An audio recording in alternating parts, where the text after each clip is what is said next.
Drop it, I don't want to talk about it. Drop it, hell? I want to hear about this, homie. I said forget about it, cuz. I love you, man. Fuck you, Marcus. I do. Man, cool. Get my partner. Shut up, man.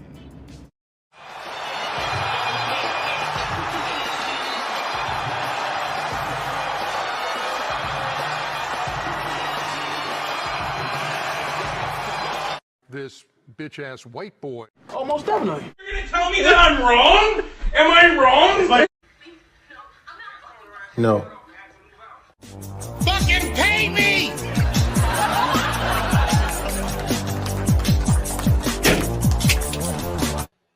Say it every time I watch. I gotta make a new one. I be experimenting every week on for Black Wrestling, but I gotta make a new one for us.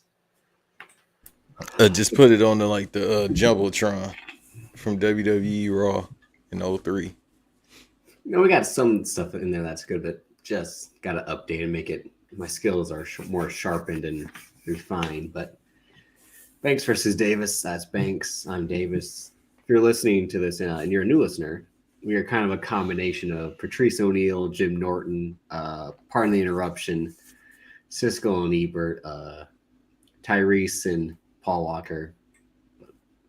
Thanks for checking us out. Thank you for subscribing. Make sure you tell some people to tell some people so you can tell some people. But more importantly, tell HBO Max so we can start getting paid. Go tell your friends about it. Yeah. Especially HBO Max. I saw Fan was in a space where HBO Max was. I was like, God, this man's he's trying to take our spot. Like, No, we shouldn't have hopped in. Hey, man, listen, you know how many times we talk about HBO Max? I need I just had requests like, let me join. I dead ass would. Hey, my name is Davis Colton. First time, long time. Can I ask for a sponsorship at least? Dog, it's gonna happen. Fuck that. At this point, I might as well speak it to existence. It's been damn near 2 years. We've been shouting them out since Tenet. It's time to get paid. Tenet. And my first job is to talk to the marketing team and never get Travis Scott on the song. Well, we'll be talking about, again, HBO Max products today with Peacemaker, the best show on TV right now. Mm-hmm. Euphoria, which is very divisive with everyone that watches it, but it's the most talked about show currently. We also got some other topics. The Netflix movie Slate, which just dropped. And what Jamie Foxx is doing with these Netflix movies. You want to get to that first? It's up to you, bro. I got all the topics ready. Or you want to talk about your sorry ass team? I'm sorry, not a sorry ass team, a sorry ass quarterback. Oh, see, let's get to that. So the 49ers, they are not going to the Super Bowl, which I mean, it's probably my fault for last week bashing LA sports teams, which we did. Shouts out, but no shout outs to Antonio because LA sport teams and their fan bases suck. what did Antonio say? He just said like the LA bashing got us a 1-star review, which hey. Dog, Antonio, you from the OC, bro. You gotta stop it. California. He from Orange County, bro. Stop it. But I understand his love for these sorry ass Lakers. But no, we had the game. We had it until we didn't have it. And it was not just that dropped interception, but that was the majority of it. But Jimmy Garoppolo, the bad Jimmy Garoppolo, showed up at the end of the game instead of the start of the game like he normally does. Okay, I'm about to say it's a good variant of him. Never seen. Yeah, he started. No, don't do that. Don't do that. No, I was just watching. I'm watching a lot of the NFL Network's top 10. Did you ever watch that on like the top 10 draft list, top 10 wide receivers? Yeah, when I do have the NFL Network in my possession. Yeah, when I was a kid and I just turn on the NFL Network and watch those, and it's funny. Like I kind of knew like that's what I want to do one day. Is something like that, like be one of the talking heads to be like talk about LaDainian Tomlinson. Oh, LT, he was amazing. Like no one like the 28-yard touch. I mean, the 28 season touchdown. I mean, and that's basically what we're kind of doing now in a way. That's the podcast game is that. I just always like, oh, it'd be cool to be a talking head. Same thing watching Pardon the Interruption and the call shops where my dad would work. I'd be like, I'd want to do that one day. Like that seems fun. And look at you. Years later, Yeah. you're doing it. Pretty much. And with my dad, he was on last week's episode. Check that out. Absolutely. Big Mike really be showing up like in comments now. Now, yeah. No, he texts me beforehand and be like, what time does it start? Like, yeah, he's showing up now. He's definitely the MVP of this year. He's doing but better than most professionals. I mean, let's not. I mean, I could say the same thing. I mean, again, it's just you and me, week after week. We don't need guests. We just need each other. It looks like you got all the help you need, brother. I don't need. Get your fucking hands off me is what I want to say to you. Yeah, you about to give me a digital hug. Come on. I got out, bitch. Come on. If I hug this punk ass camera, this cheap ass Amazon camera, it might explode. T minus. I was about to get up, but this camera, this shit might fall apart. No, bro, it's like, yeah. Go ahead, talk about noodle arm. No, go ahead, get your shit on. But I was watching this the top 10 NFL quarterback teases, which are guys that you thought were going to be good, and then turned out not to be. And number 10 was Mark Sanchez, and number 9 was Vince Ferragamo, and and those two did the fusion dance to create Jimmy Garoppolo, because he's a good-looking guy who had 2 good seasons, mainly because of the defense. But he showed up at times in big moments, but ultimately, yeah, he didn't have it. But I mean, he's still a legend in my eyes. I mean, he's the second best Niners quarterback that I got to see. Like when Black John said was on, I would try to say, I don't try to count Montana, Young, Rice, T.O., guys I didn't get to see because I started watching around 2006, 2007. Mm-hmm. And Colin Kaepernick's my favorite Niner of all time. And obviously, he's the best Niners quarterback that I got to see. And now he's getting another doc. Well, I mean, not another doc. He had that Netflix series, which I haven't checked out yet. That he'll be getting this Spike Lee. It's so bad, it's horrible. It's so bad, it's funny. I should say that. That's what it kind of looked like. But again, it's those commercials made it seem like, oh, this looks interesting. It's by Ava DuVernay, who one of the best directors out there, just hasn't done a lot. But I'll check it out soon. You talk shit about All American, right? Okay, first of all, it's literally the worst show on TV. No, you out your fucking mind. It is. You out your fucking mind. It is. It's not. It is. Especially if you got eyes. Again, if you look with that mindset, the internet doesn't exist. This isn't the 80s where you don't watch TV to be like, damn, that's where the good looking women are. Like, not to me, the internet don't exist. This shit is the Matrix. Anyhow, I'm saying, what was I saying? Fuck noodle arm. That's what I was saying. But you're also just mad because now the LA people in your life are like, go Rams, go Rams. And like this team just got back there 6 years ago, if that. Yeah. It's like I said last week, like it used to be if you was from LA, you still a Raiders fan, regardless. Or at least like the older dudes are still Raiders fans, or the older people, I should say. They're like still Raider fans. It's weird to hear a Rams fan, even back in the 80s. Like the reason why you would probably say you're a Rams fan is because of Eric Dickerson. But for the most part, people were like diehard Raiders fans, even when they went up north. So to hear Rams fans now, it's like, dog. Of course, this is stupid to say, but the Chargers right there, like I legit forgot the Chargers play at the same stadium. SoFi, home of WrestleMania next year. I forget. Yeah, home of Roman Reigns versus The Rock. Yeah. Well, no, that's the thing. Like I said, Vince Ferragamo played QE for the Rams back in the 70s. And again, he's this good-looking guy. And that was the time after Heaven Can Wait, the Warren Beatty movie, where he plays a quarterback for the Los Angeles Rams. Remember, he's a guy that dies, comes back to life. And then they remade that years later with Chris Rock, where he comes back as a rich white guy in Down to Earth, right? I'd rather go to hell than play for the Rams. I'm just saying. At that time, no, sir. I mean, shit. I'd rather go to hell than play against the Rams. I mean, Von Miller and Aaron Donald, that's like... Did you ever see that Jackass where Johnny Knoxville returned kickoffs by himself against USC when they had roided up Taylor Mays and whoever else on that roster? I've seen everything Jackass, which is sad to say. I got to see the movie. Well, that's all you. I'm not. Nah. After the first one with the fucking manila envelope paper cuts, I was like, no. And it's crazy to say that, except for the other stuff that they do. Like that was the worst. But yeah, I'm like,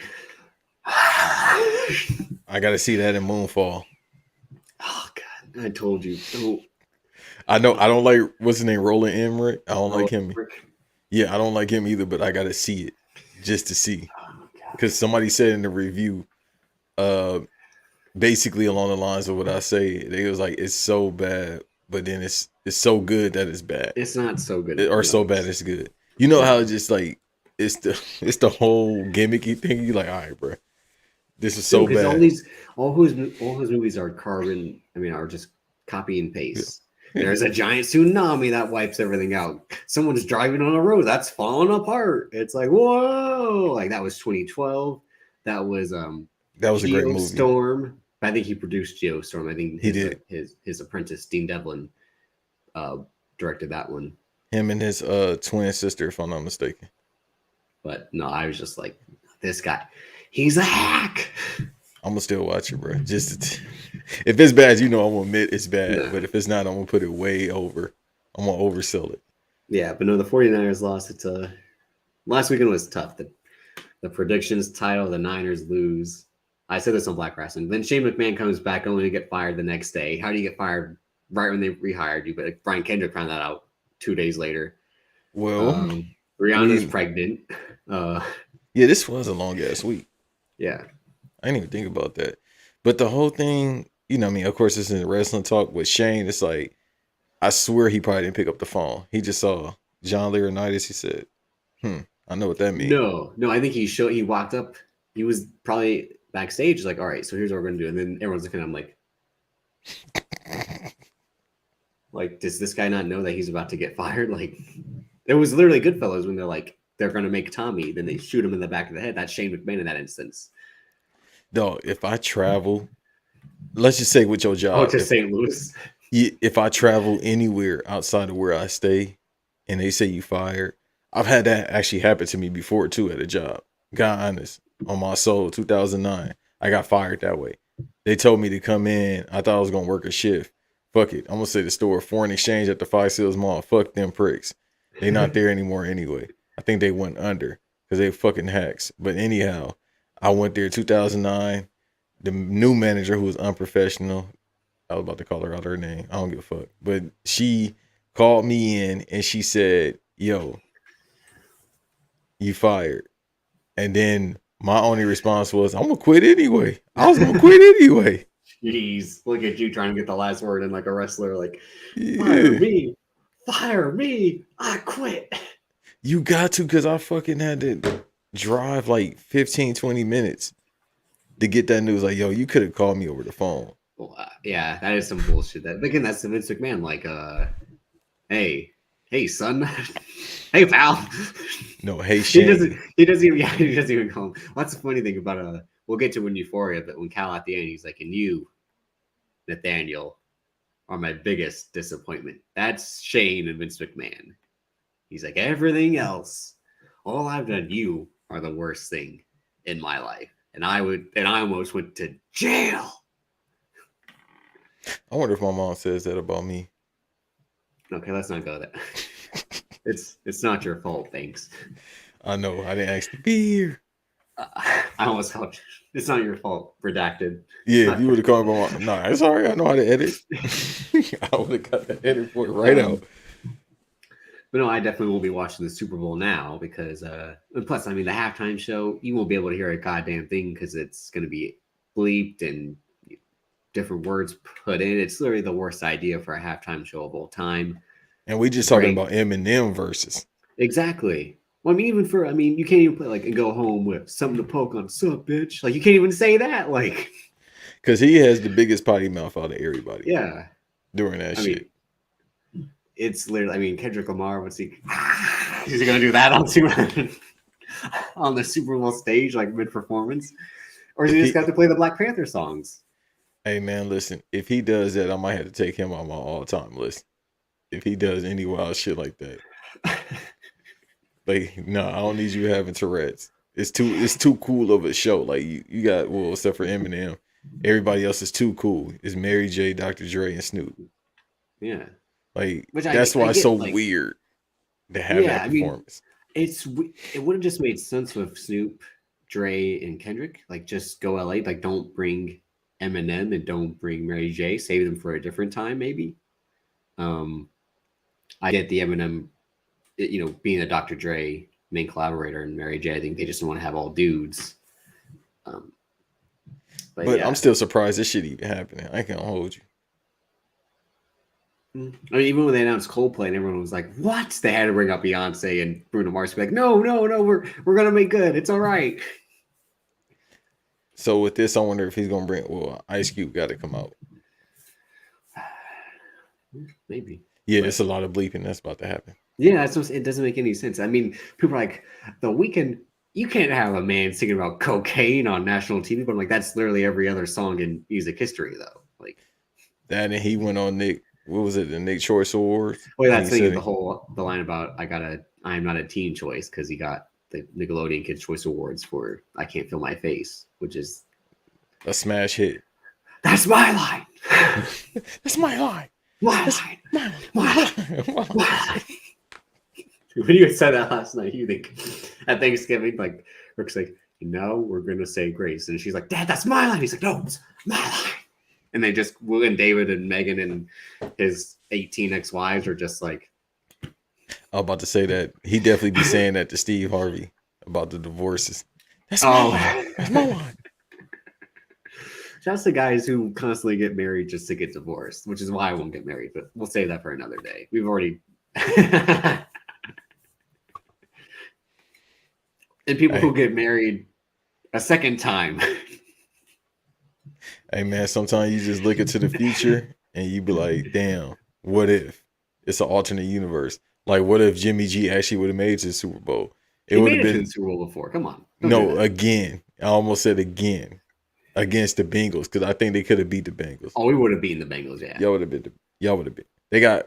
They offensive line is horrible. No offense to Joe Burrow, the captain of the UI white boy team, but again, he was sacked 9 times in that Raiders game. Nick Bosa, even though he would have been like, you like never. You like pie? No, Nick Bosa would have been like, you like those people, huh? Joe Burrow would have been like, the fuck do you mean those people? And Nick Bosa would have been like, oh, I like. You dress like those.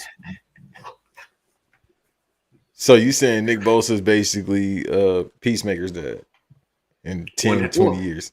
They call him Homelander, but definitely he is the White Dragon. Nick the White Dragon Bosa. Goddamn. Nick Bosa the White Dragon is the name of the episode. Hey, Nick Bosa, your OG too. What he said last week, he was like, damn, what did his quote say? Oh, I'm going after somebody like several times. He said some shit like that. Or it was the week before last. Shouts to Black John said he was talking about like he was getting ready to buy all this gear. He was, waiting at the right time. I was like saying, I'm not gonna get the NFC championship. I'm gonna get the Super Bowl championship. And you and me in Dallas with our champion hats. It's like it was only just a dream. Well, y'all probably could get it. They send all that shit overseas. But no, I was joking. I was like, I gotta get a Deebo Samuel jersey, but I should have told him like, what if I get a Nick Bosa jersey and just walk around like, what? Like, remember Anthony Bowens? He's always like, he's talking about a podcast. And I'm just like, he's a good football player, right? Not the other stuff. It's just... Hey, in Texas, you'll be revered as a hero if you were to wear that. If you were to wear that, you'll be a hero. But with a 10 times black resistal hat. Yeah, but riding around with them, you won't be able to get in the car, buddy. You'll be walking there wherever you're going. Well, you better not call Matt buddy. So yeah. So you couldn't do I'm that. Not your pal, buddy. But you should wear it just to see what happens. If you want heat, if you want nuclear heat, there you go. You only boo me because I'm right. They're gonna be like, we fucking knew it. So weird. If you in a state like that, you'll be fine.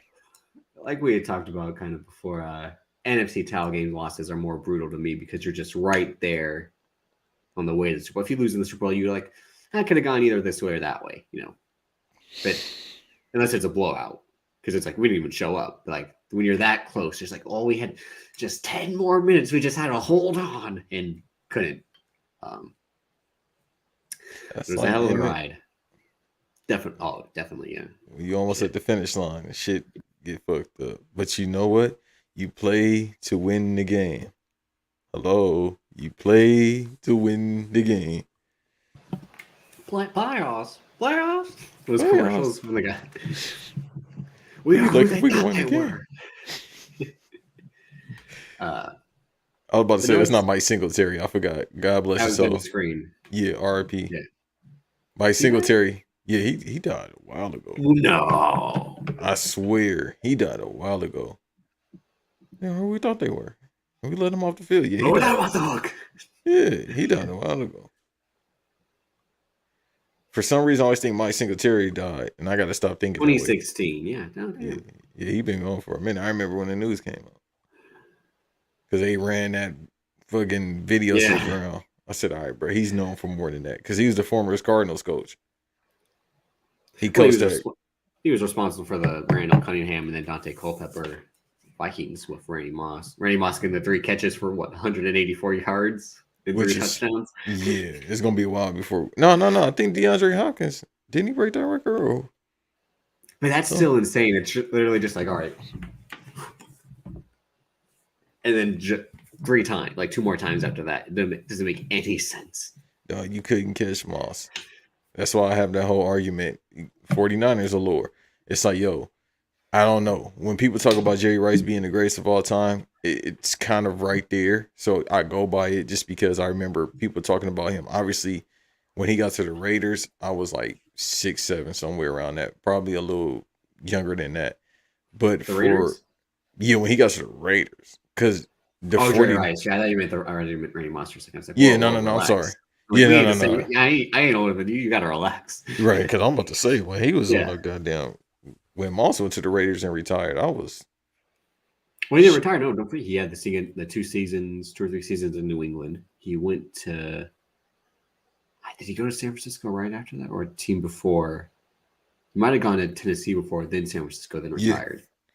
Yeah, there you go. Just like how Tio, I think, had that one stop in Buffalo at the end, if I'm not mistaken. Shout out to Buffalo. Yeah, T.O. definitely went to Buffalo for a second, and then he had to retire. I think Cincinnati.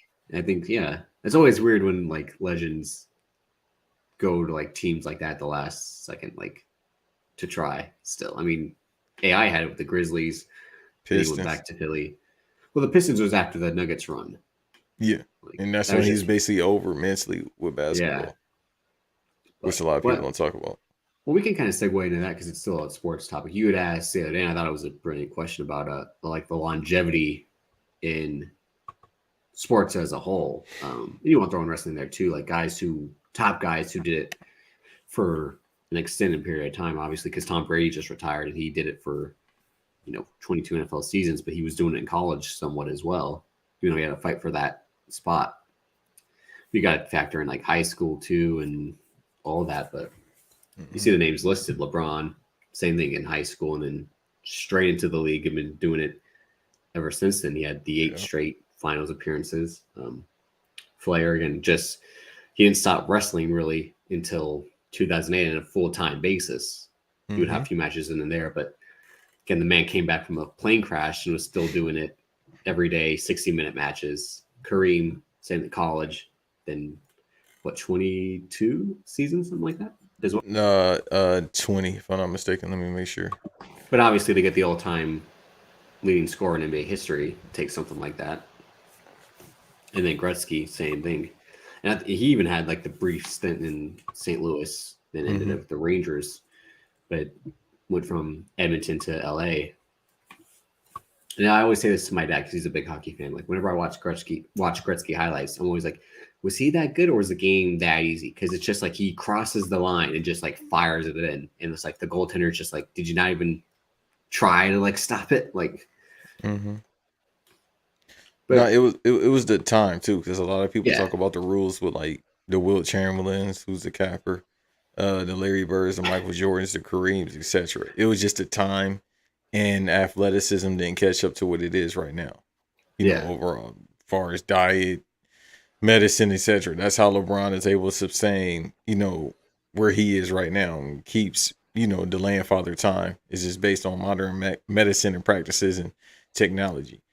But let's be clear, if these guys like a Kareem played, Bird, Jordan, Magic, they'll be what Charles Barkley said. He said if I would have played in the league today, I'd be coming to the arena in a spaceship.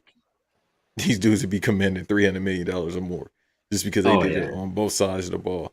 So with Gretzky, I know it's Gretzky, but I'll be. Everybody hates Chris episode. Yeah. Gretzky.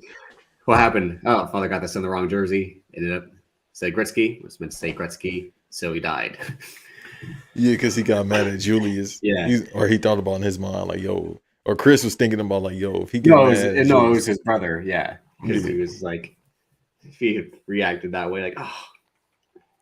He would have got his ass beat for wearing the fake Wayne Gretzky jersey. So Because Gretzky what do you say? My brother Drew was the only black man to like hockey. in Brooklyn at that time, which is more funny. But with Gretzky, no, if he would have played today, same thing. They probably would have had to change the rules around again. It's the same thing with NBA, NFL. Like the thing is with Brady. Yeah, and that just happened this past week too. Damn. Yeah, this was a crazy ass week. So with Brady, it's weird because you know when the all-time greats retired, you like, damn, they gone. But with Brady, it's not what took you so long, but more so like, damn, that bastard finally left. Like the memes that everybody's saying, God damn, finally. It's really like that. It's a relief as a coach and a player. Like this some bitch finally left, bro. Yeah, and you can see with all these names, again, they played at all these different eras, different sets of rules, different fitness training and all that. Kareem was the guy that, again, did the yoga, was into all that. Again, he was one of the tallest guys on the court, but had a skill set for being that tall. It wasn't just the Wilt Chamberlain thing where, like, you're taller than everyone else. Right. Because by, like, kind of the 80s, everyone was, not everyone, almost every team had a guy as tall as Kareem to match up. Whereas, like, when Wilt Chamberlain, Bill Russell was his rival, but he's, like, 6 inches taller than Bill Russell. But still, Bill Russell's like, I ain't still going to block that shit. Get that shit out of here. And Bill is another one. If he would have played today, even if he can't score, like his career averages, I think it's only like 10. But if he played in today's game, he'll probably get like 20, 10, and like 20 blocks. No, it's what we talked about last week with my dad. I always say it's tough to say these guys with these certain skill sets, they would try to work and be more well-rounded now. Like the Eddie Guerrero thing. Like if Eddie Guerrero was to come up now, he'd still be 5'9". But would he try to put on as much muscle when he sees a Johnny Gargano, a Ricky Starks, you know, a Leo Rush, like guys small, Daniel Bryan, they still get chances, but obviously Eddie Guerrero paved the way for that. But him coming up now, it's a thing where they had to overcompensate for their lack of a certain skill. So Bill Russell, who's like a good comp for him now, a guy that could really play defense, like what Justice Winslow coming out of Duke that first year. They're like, this guy's not going to be able to score right away, but he'll be a lockdown defender, and you hope, like a Kawhi Leonard did, that he'll be able to develop a jumper and all that. And that's the thing now with kind of any sport. You hope now the stupid people are writing saying that the stupid thing that teams are going to go into the NFL draft this year is hoping that these wide receivers can line up at running back like Deebo Samuel did. Like that's not going to be able to happen for everyone because Deebo Samuel's built differently at wide receiver. Right. He's kind of built like a running back that it's just like the Marshall Faulk thing. Like that's why he was able to be a good pass catcher because once he gets in his hands, he could just run forward with it. But you see also the Tom Brady thing, like he played as the game was still kind of like physical, but then all the rule changes started to happen with what you can and can't do. And that's why he was still able to play that long. And he had told Steve Young that like the flat's always open. That's why I'm still able to play because I just gotta make this throw because it's just right there. Where I don't have to worry about getting my head bashed in because that's the style of play now. Because it's a penalty if you do shit like that. We had seen it with some of the hits in the Rams 49ers game and earlier in the season. But same thing for Aaron Rodgers. He's 38. Like that's a death sentence 20 years ago. 38. Like it was what the whole Brett Favre thing was. Like, why are you still doing this? Like, and the thing is with Brady, you know what I mean? Because that's basically how this conversation came about. It must be weird to see the people that came before you and after you, and then you see a new generation. Like, that's weird to think about. Like, damn, I was here with these past legends, the current legends being me, and then the future legends. Like that might be some wild shit. And the thing that made him retire wasn't his body, because he didn't limp away. It wasn't Father Time. It was Father Time It in was his Father personal Time life. in the body as well. In terms of, he probably realized like, I realistically only have 1 to 2 seasons left playing at this already not weakened level, but you know what I mean? Like, because last decade he was like, it's all about having this type of body to avoid injuries. Like, I don't need any muscle. I don't need to be fast and pull anything. I just have to be able to, all the arms just got to stay strong, and I just got to have my mental. Like, that's why he did all that weird TB12 stuff. No nightshades, and you got to eat at a certain time. Yeah, and the massages and everything. Yeah, like you know what the fucking vitamins and minerals and all that like goop and shit. But see, it goes back to what I said. If you would have had players back in the day, probably they would have said something I can't say about those type of diets. But because these motherfuckers would eat steak and eggs in the morning. Yeah. But if they would have been a little bit more considerate, if they had that type of technology and information back then, you have players that still be not probably playing now, obviously, but they probably would have had at least 10 more years on their career. Yeah. And made more money, because there's so many defensive linemen, offensive linemen, defensive backs that's probably played a total of 5 years in their career, if that, and their bodies are fucked. They've been in pain since 30. Yeah, because those are the car crash positions. Mm-hmm. Running back, same thing. That's why a running back only really has 4 years at best nowadays. Yep. Because it's also because you can get figured out if you're not able to learn how to go through the certain open lanes and cut. If you haven't had a serious injury, if you're able to catch the ball as well, mm-hmm. You'll be able to survive a little bit longer. But the days of like a Barry Sanders or a Walter Payton are long gone. I mean, there are still some guys that kind of have long careers, but that's why they bounce from team to team now. Yeah, and it's a throw game now. Exactly, it's a passing game, and it's because the quarterbacks can run the ball now. That's the whole point of the Trey Lance versus Jimmy G thing. Is like Kyle Shanahan seeing the Lamar Jacksons, the Josh Allens, even Joe Burrow, Pat Mahomes.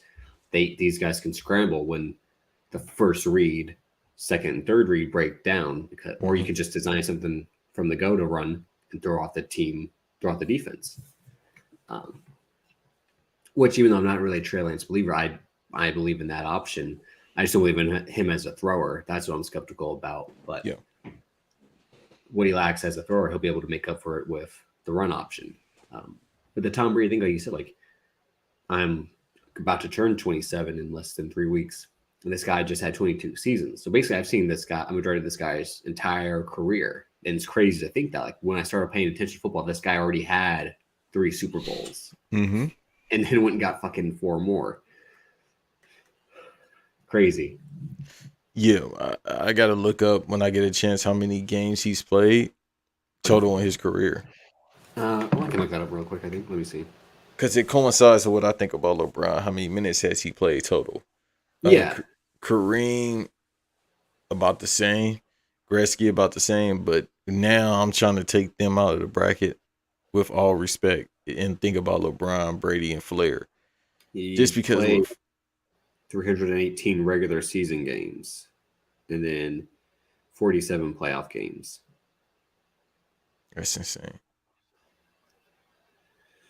And again, this is why him and LeBron, I think, are similar. And there's that great episode where he was on The Shop, and he had said because I saw the clip yesterday about him talking to Draymond Green, where he was like, "In my eyes, it's so easy for what I can do. Like you don't have to train that hard and all that, but like he has the blessing of being a quarterback. You only play barely half the time. If you can go out and score right away, I mean, you see time of possession, you have 3 minutes versus 7 minutes with the other guys once they get the ball. So you're able to kind of coast. And, granted, it's the car crash sport where you got to worry about someone running into you, or at your legs, all that. Again, like you said, the conditions, you're playing outside, freezing weather, like in Green Bay 3 weeks ago. And whereas the NBA, you're always indoors, but you're running 90 feet up and down, and there are breaks in between. You can rotate in and out at any moment. And like you said, you guys have better shoes, but it's what's comparable with him and LeBron is that you put all this money in to the physical aspect, to everything is all pre-game and trained. So once it's game time, you can still play at that high level. We had talked about a few weeks ago when his birthday, but LeBron James, there's like great highlight mix. It's like this guy was doing it back then. He was doing it now, and he still might be doing it in 2 years when the son's ready to play with him. Like, that's what's crazy. Yeah, and hopefully we do get to see that. I think we will. Yeah, I hope so. I mean, maybe that's why he's preserving himself this season, and he's not playing all that. And because when you got a sorry ass team, that happened. It's not. And by the way, anybody that's listening to this, including Antonio, it's not Russ' fault, bro. Y'all gotta stop. It's always a thing with Laker fans where if it's one person, if it's one person, it's like, oh, this one person is affecting the team. No, it's a team sport. You got the fucking 10 man over there, street clothes, Anthony Davis, who can't stay fucking healthy. He needs some amino acids. He need to do more fucking leg days. He's the biggest problem right now. You can't let a 37-year-old man being LeBron lead your team in scoring. Yeah. You but can't he's able to do it, so it's that like, all right. But he shouldn't. That's the fucking problem right there. You're supposed to be the future of this team being Anthony Davis. But you want to just sit. I don't know what the fuck you doing, bro. You done cut the unibrow. Maybe that shit took your powers away. Oh, I don't know. Just do more leg presses. It's like in Space Jam. I have your talent. Yeah, what little talent he got left, and he is talented, but he ain't got a little left. He don't work out. But so the fact that a 37-year-old man has to do this is pretty good, though, and he's averaging, I think, 28.8 points per game. So if he wins a scoring title, he'll be the oldest scoring champion in history. The redacted, Michael Jordan is the second oldest, and if this were to happen, because he had it at 35 years old. But yeah, the reason why I brought this up for a topic too is because I thought about like, if they could put together a list, like if it was wrestling reference, like how they have football, basketball, wrestling. Well, there is cage match, and they have the stats, right? Yeah. They have the stats the majority of the time. Yeah, even Pro Fight DB is close, but I would say cage match is more is as close as you'll get to a wrestling reference. Let me see if they got, because I thought about how many times or how many matches has Ric Flair had throughout his whole entire career? And this is a guy that he didn't wrestle too many 30-minute matches. They said he would go crazy during house show matches. I was about to say, he's still doing house shows when he came back in the Ruthless Aggression era. And he'll do an hour. In his prime, he was doing about an hour. Yeah. Don't forget, he had the whole story. Like, we'd take a plane, go to Japan, take another plane, go to Vegas, take another plane, go to Dallas, have a match, take another plane, go to New Orleans, have a match. Because he was the traveling champion. That's what the NWA was. You travel everywhere. All the while drinking. Yeah. A lot. Flashing people, cocaine. Yeah, not sleeping, basically. Yeah. Like, I think, didn't he say, which is my second? No, it's my first favorite 30 for 30, which is the Ric Flair. The Nature Boy one, yeah. Let me see. Match per I'd year. I'd say it's 6 digits. It has to be. Actually, Cage Match has it. Shouts out to you for putting me on the Cage Match. 4,893 matches. Really? Wow. Let me see if I can share the screen. Well, I'll send it to you because I don't know if they'll take it from YouTube if I put it up. But yeah, 4,893 matches since 1972 until 2011. No, I thought it definitely would have been like close to 10,000 or so. Yeah. Maybe these are just the one they have on their database. It might be a little bit more than that. And then they have the promotions he worked for. Like his he did have time off once, like towards the end of WCW, and then we first got to WWF in 2002 and all that. He wasn't wrestling like that then because he was supposed to be that on-screen character. So it makes sense. He probably, wasn't wrestling this frequently for about 3 years. Yeah, and then once you see 1982 and 1984, the promotions he was working for. Everyone, yeah. Yeah, that, like, dog. It's one of those things where, let's say back then, and then the Kareem era. Like Kareem era and Ric Flair era, as far as like being a worker or being a basketball player, they regimen for recovery was just cold baths. That's it. Yeah. Like cold baths. So for Kareem, especially then, 'cause- Whirlpools. yeah, that's it. That you Remember ice Major yourself. League, where Major League, he's like, how are we supposed to play healthy if we don't have the whirlpool working? And they use like the boat motor to get the water. Like, That was their regimen. It was like, yeah, cigarettes, yeah, pain pills. Yeah, legit. That's it. And then it's the reason why they would only play like 8-9 years, 12 tops in the NBA back then. And then they fucking shoes were horrible too. well, then if you got injury, you were fucked. Yeah. Yeah, because they didn't know how to fix it. But like, damn, I twist my ankle. What you do? Put some beer on it. Sprinkle some crack on it. It's the Terry Funk, like, can I play basketball? No. You just suffered a twisted ankle. Oh God. Oh God. It's like, but that's what it was. And then the wrestlers, they was just crazy to begin with. Them motherfuckers had tore labrums and all that, and still worked. Well, that's no wonder they kind of passed away very, very, very, very early, more Right. often than not. It's Yeah, only especially so guys much. from the 70s to the 90s. Yeah. Yeah, it's only so much painkillers could do. Yeah. And then these are people that's working with 2 house shows a day, TV shows 1 week, and then traveling by car just That's before why the planes. Brock Lesnar said Mr. Perfect told him to get in, get rich, get out. And He then Brock kinda did Lesnar's like, bet. Because he realized after 2.5 years, he's like, that last fan podcast is too, they talk about it. And when they read from his book, he was like, I was tiring of the road, the vodka bottles, the pain pills. I couldn't do it anymore. I would see Ric Flair at 60 years old put on his knee pads with this broken down body, and that wasn't gonna be me. That's what it Brock Lesnar was. said, I'm gonna be 60 years old having 1 match a year for $2 million. And it's sad because we talking about Flair, and then we always do the Jim Ross quote. Yeah, same as money. We broke. And it's sad to see that shit, bro. But it's also like they said that about anyone who was in Crockett, that they were paid so handsomely because they were just pissing through their money because they were, as soon as it was coming in, they were spending it. Yeah.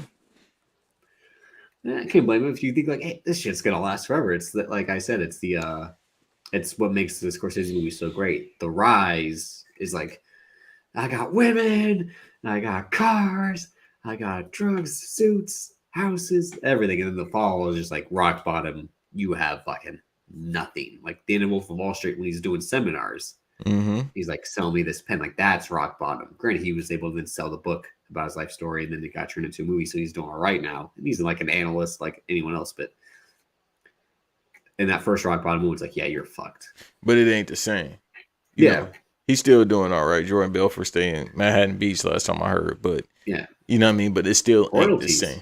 Yeah. You said what? Yeah. It still ain't the same like it was when you was worth Yeah. what they said $100 million, something like that. He could take a helicopter anywhere he wanted. Like that's the yeah. So it's one of those things. So that's going, which is sad with Flair. He's just like, you working just to pay your bills. Well, it makes sense in the wrestling. Like that's why the wrestling business is the way it is, and that's always a convo for another day. But it's just that's why it's so flawed and why they want a union, because the amount of work for the income doesn't make sense, Right. and with the lack of healthcare, and you have to pay your own travel and this and that, all that. Like it's just an ass backwards industry still. Again, they want to call themselves entertainment, but like. I don't think it's like that for Hollywood, really. Like, I mean, don't ask John Cena on the set of Peacemaker which method he preferred. But granted, he was a top guy, so he got to fly in the Superman private jet and all that.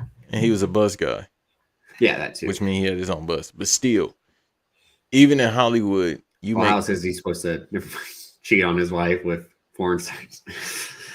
I don't know if he had him on his private bus. I wouldn't. I'm gonna go ahead and get this hotel. No, not the private bus. You pay him off in one town, you drop him off in the next. True, but if you in a city where you lay, I should say that, where you live at, I just come see you. If you don't want me to pull up to the crib, Then you come to the hotel. Well, And that's then the whole Jalen Rose thing about the imports. Like, I'm going to be in Detroit. Where are you? Okay, you're in Chicago. Get this plane ticket. Meet me here, because I'm only here for a day or two. All that. Yeah. And I'm the whole time I'm like, one, like, this man's a legend, and two, like, damn, he's right. Yeah. Yeah, that's how you supposed to. Like, when I was about to say too is obviously you're not taking the bus up to her fucking 1-bedroom apartment. You gonna park the bus at the arena, wherever you think it's gonna be safe at. You gonna get that rental car, little Honda Civic, pull up to the spot. You feel me? But John Cena and Jalen Rose ain't fitting no Honda Civic. John Cena is the size of a Honda Civic, and Jalen Rose is like, hey, get you an Escalade truck. It don't matter. Listen, bro. Just know, I'm good on the road than I am at home. I like home game. I like road games. okay, you got it. Yeah, I like road games. I don't like home games, bro. We play better at TD Garden. Okay. What? Boom. You know, for sure.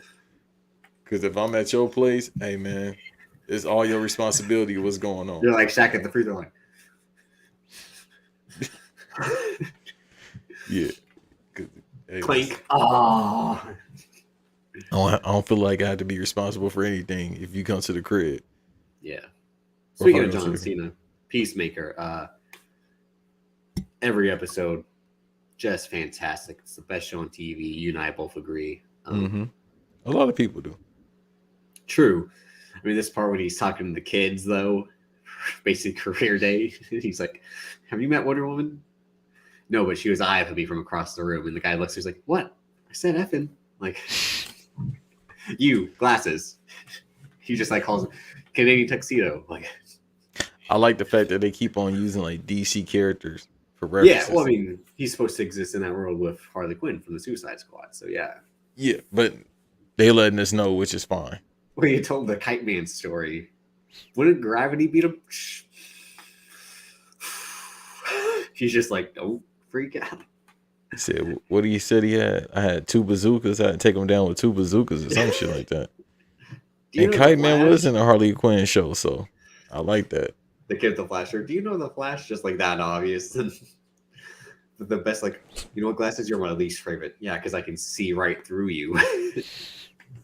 But the best part was do you know Becky Coolidge? Becky Coolidge. She was a bartender at this 10 years ago. He's like, oh my, yeah, I haven't seen her like in 10 years. She's like, well, she says you might be my real dad. And he's like, this man had Maury Povich at an elementary school. Like, you are the father. And I like how they did the math, like in front of everybody. Yeah, 10 years ago. Yeah, 10. 10 years ago. I'm 10. But she's like, she says you might be my real dad, which is like, so obviously her mom believes the dad isn't the real dad. Yo, the fact that he remembered her full name, that's crazy. I mean, all the stuff about him and Vigilante, about like naming the Alien movies, and at the end he plays the piano, which I already kind of figured, because I remember, I think there was that episode of Total Divas where he talked about learning the piano to propose to Nikki Bella or something like that. Yeah, John Cena is the real Mr. Bitches. Well, he's a Renaissance man. This man knows Mandarin. He knows how to play the piano. He's a platinum selling rap artist. Friend of Tony Ayo. Had a whole collection of Mitchell & Ness jerseys. Now he has a collection of Steve Harvey suits. And the Peacemaker suit. And the Peacemaker. He has 1,800 Peacemaker suits. I wouldn't put it past him. But yeah, it's car collection. That's crazy. Yeah, it's just a great show. And then now it's building up to what will be, like Fam always says, the penultimate episode of a TV season is its best episode. The second to last one's always the biggest and best episode. And that's what it's building towards, where it seems he might have to fight his own dad, but also the aliens. So we got either a triple threat match coming up or a handicap match where him and the white supremacists are going to have to fight the aliens, or are the aliens and Peacemaker going to fight the white supremacists? Who knows? Like, he ain't even supremacist. That motherfucker's a god to them honkies. Yeah. I mean, the stuff, like, actually, like, when I heard what he said to the detective, I was just like, oh my fucking God. No, I laughed at that. I know, I laughed too. It was the most racist, just an obvious racism too. Just, I was like, oh. And then he says, like, so you want to do? He's like, I want to go back home, get my dick sucked and then kill my son. And this guy and his buddy's like, hell yeah. Like, basically, Let's go, buddy. oh, hell yeah. Like, I thought that was Big Van Vader for a minute, too. That was it dry. almost looked like it could have been a wrestler, yeah. Yeah. You see, most wrestlers in the 70s, 80s look like racist bigots because they were. Oh, yeah. That motherfucker looked like mean, Magnum TA. Look at Hulk Hogan. If they were probably balding back then, they were racist. Brian Niles looking motherfucker. And then the Eagle just going fucking crazy and killing everyone. And he's like, oh my God, Eagle's hardcore. After he just like rips the guy's face off, like, ugh. Well, they had to run, so he came through. He finally did something.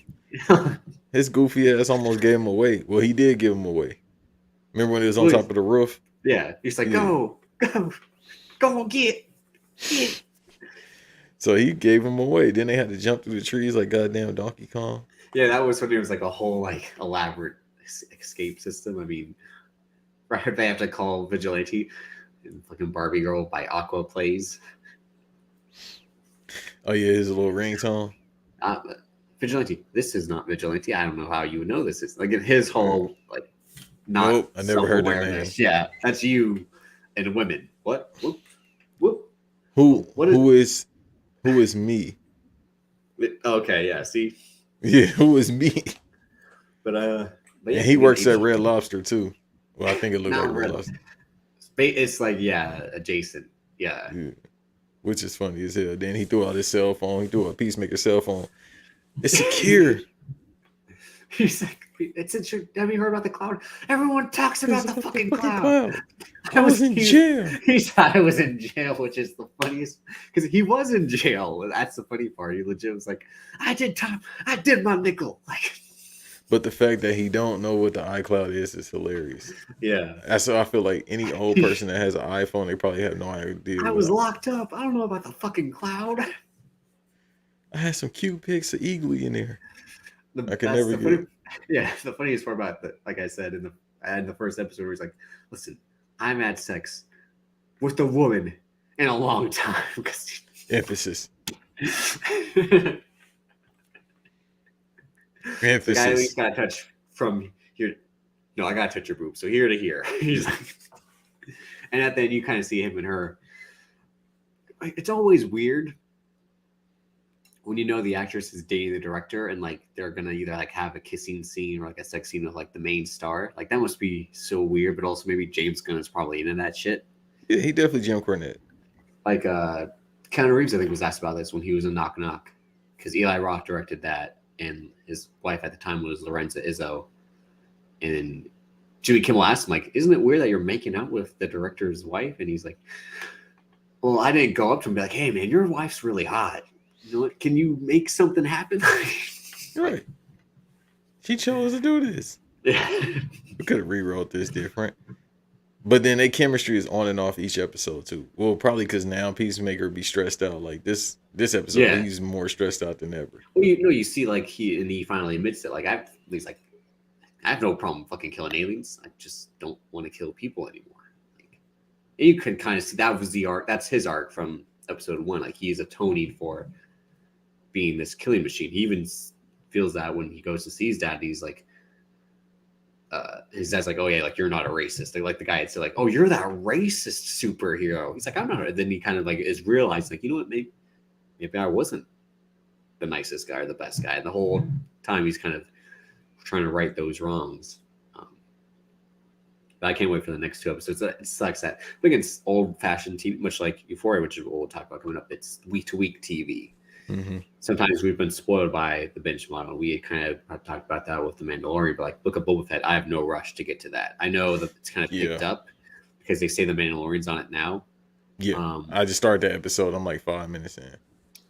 But I see that thing with TV nowadays, like especially with spoilers. Like I don't see as much. I'll see stuff like that happen, but I'm like, but how does this play into that? Like I'm not fully spoiled it, and that's just because I am off and on social media in terms of like I should know when to look away and when to like engage. Like Euphoria, everyone's talking about Euphoria on Sunday night. They all watch it. It's people were worried about what's going to be the next show we all watch, like critics and all that. And just the are we watching as a family type of mentality. Game of Thrones was kind of that last big thing. But now Euphoria is that, because it was gone for so long. I was into it right away. Someone like you watched it during quarantine, both years of it. Yeah. So now when they had the 2 special episodes and in the second season was being filmed, the anticipation for it was building by the day ones like myself and the new watchers like you who found it during isolation when nothing new was going on. So people had to find stuff they missed or that they had given up maybe early on, which always tends to happen with something like TV. It's like, oh, after an episode or two, like, it doesn't seem that good. I'll stop watching. Then someone says, no, get back into it. Give it a second chance. Stuff like that. Yeah, like I just started watching Ozark as well. Yeah, see, like my stepmom was watching that show, but I haven't watched that at all. Yeah, so I just started watching that, and we're not in quarantine obviously anymore, even though we should be. Yeah. But it's just like, all right, so this show people are talking about. Yeah. And people out there don't believe in that, so you might as well just. Well, they're Cowboys fans, so it makes sense because they believe every year is going to be their year. It's true.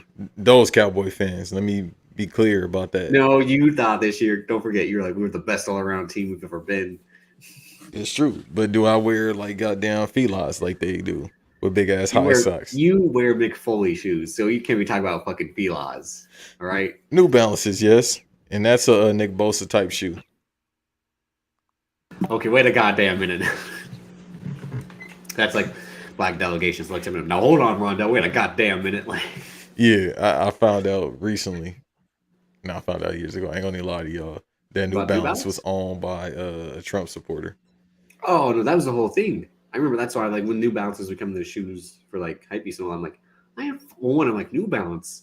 I ain't fucking wearing that shit. Well, you don't wear a size 12 or 13. That's why. They're good for people that wear a size 12 and shoot, bro. Wow. What are you trying to say, Binks? I got a small foot, huh? Oh, the other. According to your third ex-wife, yes. You are That's my line. That's my line. I have 6 ex-wives. I'm a drunk son of a bitch. I got 15 ex-wives. I got 4 kids that I know about. He definitely got more. How many kids does this man not know about is the thing. He got more. That's why this man was like, that's why he looked at John Cena like, what's your mom's name? You think he did that with every wrestler that ever came up? He looked at them like after 20 years like, you kind of look like. If you in shape, yes. He definitely thinks he's McMahon's real dad. That's why. You said what? I was thinking Shane McMahon's real dad. You said him? That's why Vince hates him. That Ric Flair. No, but Shane looks too much like Vince. I'm just saying, like, you know. Yeah, I'm trying to. No, but I was gonna play along with it. I'm trying to figure out where I was gonna go with it, and I had to think: do they look alike? Do they look alike? And they do. Nowadays, they do. Well, like this Shane McMahon, yeah, but not Shane. Young Shane McMahon looks like young Vince, yeah. They had like the exact same face, like. Yeah, but why does he hate him? Shane or Ric Flair? Why does Vince hate? Well, we know why he hates Ric Flair, but why does Vince hate Shane? Just because he wild? Oh, because his dad hated him, so he was going to pass it down to the next generation. Yeah, you went that route, which is true. Because he didn't know who Vince Sr. was until he's like, what, 19, 21? Basically. Well, he was somewhere where they didn't have a relationship like that until like he had to go and legit find his dad. Like, hey, Pop, how's it going? And his dad's like, and his dad was from New York, so he's like, who the fuck are you? Only that's an Irish accent. Never mind. He's like, are you Vinny? What are you doing here, Vinny? Right. You still live in the trailer park, Vinny? How's your mom? Say hi to your mother for me. So you think Vince got some other brothers and sisters? Well, his brother passed away last year, remember? Yeah. But he said that brother, like, you aren't going to get this fucking company at all. It's all mine. And the brother was like, I don't care. Right. Like, I don't even know what wrestling is. Like, Right, I want to work in construction. Yeah. Imagine if Don't. Vince Senior tried to pass it to him, his brother, Vince's brother, and like, I don't want to do that shit. No, that's why it's definitely like some Macbeth shit. Like, oh, I'll kill you in your sleep, you old fuck. Stab him and I stab him and I stab him and I stab him. Well, he said, "Art thou out stab?" Ow. Ow, stab, ow, thou. Oh, okay, all right. I'll stab. I will shanketh thee until thy blood. Dr. Dre, hell if yef. But no, let's talk about Euphoria, which we were going to talk about last week. Because you've given up on this show. Why? I can't fucking do it, bro. I gave up after episode 2 of season 2 of 2022. I gave up on that shit. Hey, man, it's just certain things you're not supposed to show on TV. See, you gave up on it because... No, that one fucking particular shot. Sir. When I was watching the smut, I ain't see that shit, all right? Okay. I didn't need to see that shit on a fucking subscription service I paid for. And the things that they were saying, I am still disturbed. HBO, you ought to be ashamed of yourselves. You guys are fucking bad role models. Zendaya, I thought she was a sweetheart. I saw Spider-Man No Way Home. You're supposed to be a good Oakland girl, and you were part of that filth, flooring, or whatever Eddie Murphy said, redacted Cosby said to him on the phone. You were part of that shit. Yo, they definitely need to put him on the show. Anyhow, or don't put him on the show. Cosby. Oh. We'll talk about Eddie Murphy soon. No. You already said the name to redact it. Well, like he said, like Peacemaker said, he got out. He can go back in. He has time. No, he was never mind. So basically, the dicks is what's driving. It's too many. If I want to see that shit, I could watch a Keisha Grey goddamn movie. You do? No, I don't. I gave it all up. That's right hand of God. I gave it all up. This is a bad line. And this is the end when Danny McBride sees James. You said what? The movie. This is the end. Remember? Okay, I thought you said this is the end. No. The line in this is the end when Danny McBride sees James Franco. He's like, James Franco's got some white stuff coming out of his mouth, so he's probably stuck some dick last night. And James Franco was like, "No, I didn't." And then Danny McBride was like, "Do you mean to tell me James Franco didn't suck any dick last night?" Now I know y'all are lying. Like, I ain't lying to you, brother. That's you about Keisha Grey. Yeah, come on. No, I'm done for real.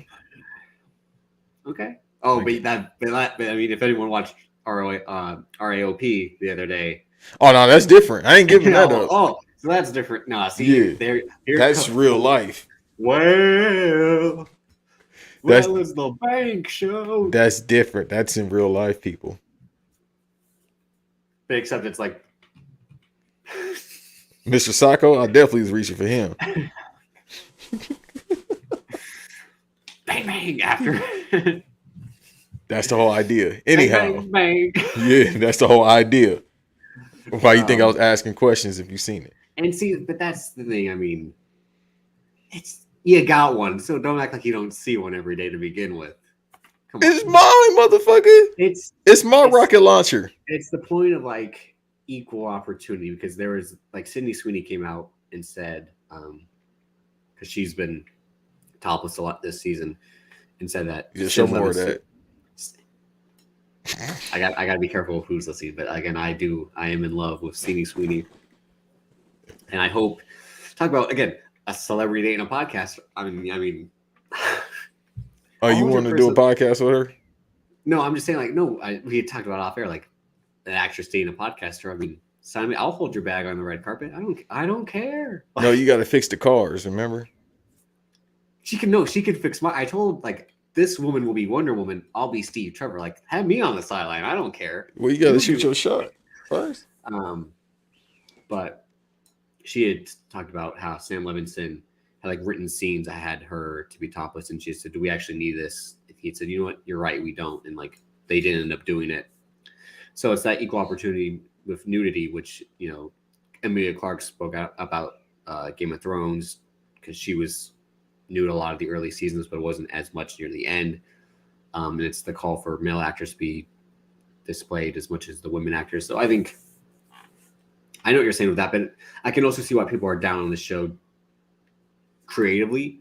I love it. I mean, someone had a great tweet where like it's a 10-minute episode about plot and then a 40-minute episode of a 40-minute music video. That's what this show is, but that's why I like it. It's like, I'm a big fan of style. Not just like directing style, like this person that does this person that, but like create something that looks amazing that always makes me want to watch. And that's what Euphoria does. The thing about Euphoria is like the first 10 minutes. The quick cutting, and it's trying to tell one story that like as fast as they can with all this and that. And that's the thing about like great music videos are telling the story of the song within the video. I mean, and you can see that from the greats, or just even great songs that have great music videos. Something like Remember the Time is a full production as well, but it's a story within that song. It's able to tell it as a course, but that's also the late great John Singleton at the helm. But that's what makes great music videos. And this is that. And I mean, you can clearly tell, and I read something earlier, let me just kind of bring this up, because this season is interesting. There's a lot of Sydney Sweeney's character Cassie, and not much of Kat, who's played by Barbie Ferreira. And there's apparently rumors that her and Sam Levinson weren't getting along. Hey, that's about right, because she be fucking every scene. I was like, damn, this is a freak girl right here. Every goddamn scene. Her healthy ass getting plump. I'm like, god damn, boy. They ain't got no lines for her. She went from, I'm not sure if I want to do X videos or whatever the fuck Cam sold it to now. She's getting her cheese clapped every 5 minutes. I'm like, damn, I know she could speak as well, bruh. Yeah. This is an article on yourtango.com. Sam Levinson has been heavily criticized for sidelining characters. The backlash towards the lack of Jules Nate storyline comes after fans have already criticized the show's creator for not following up on other seasonal plots, such as Kat being the sideline character, and McKay, who was the only black guy on the show. His character doesn't do shit. Well, I mean, it was already weird, him being a freshman in college dating Cassie, who was a junior. So they probably want to keep that going.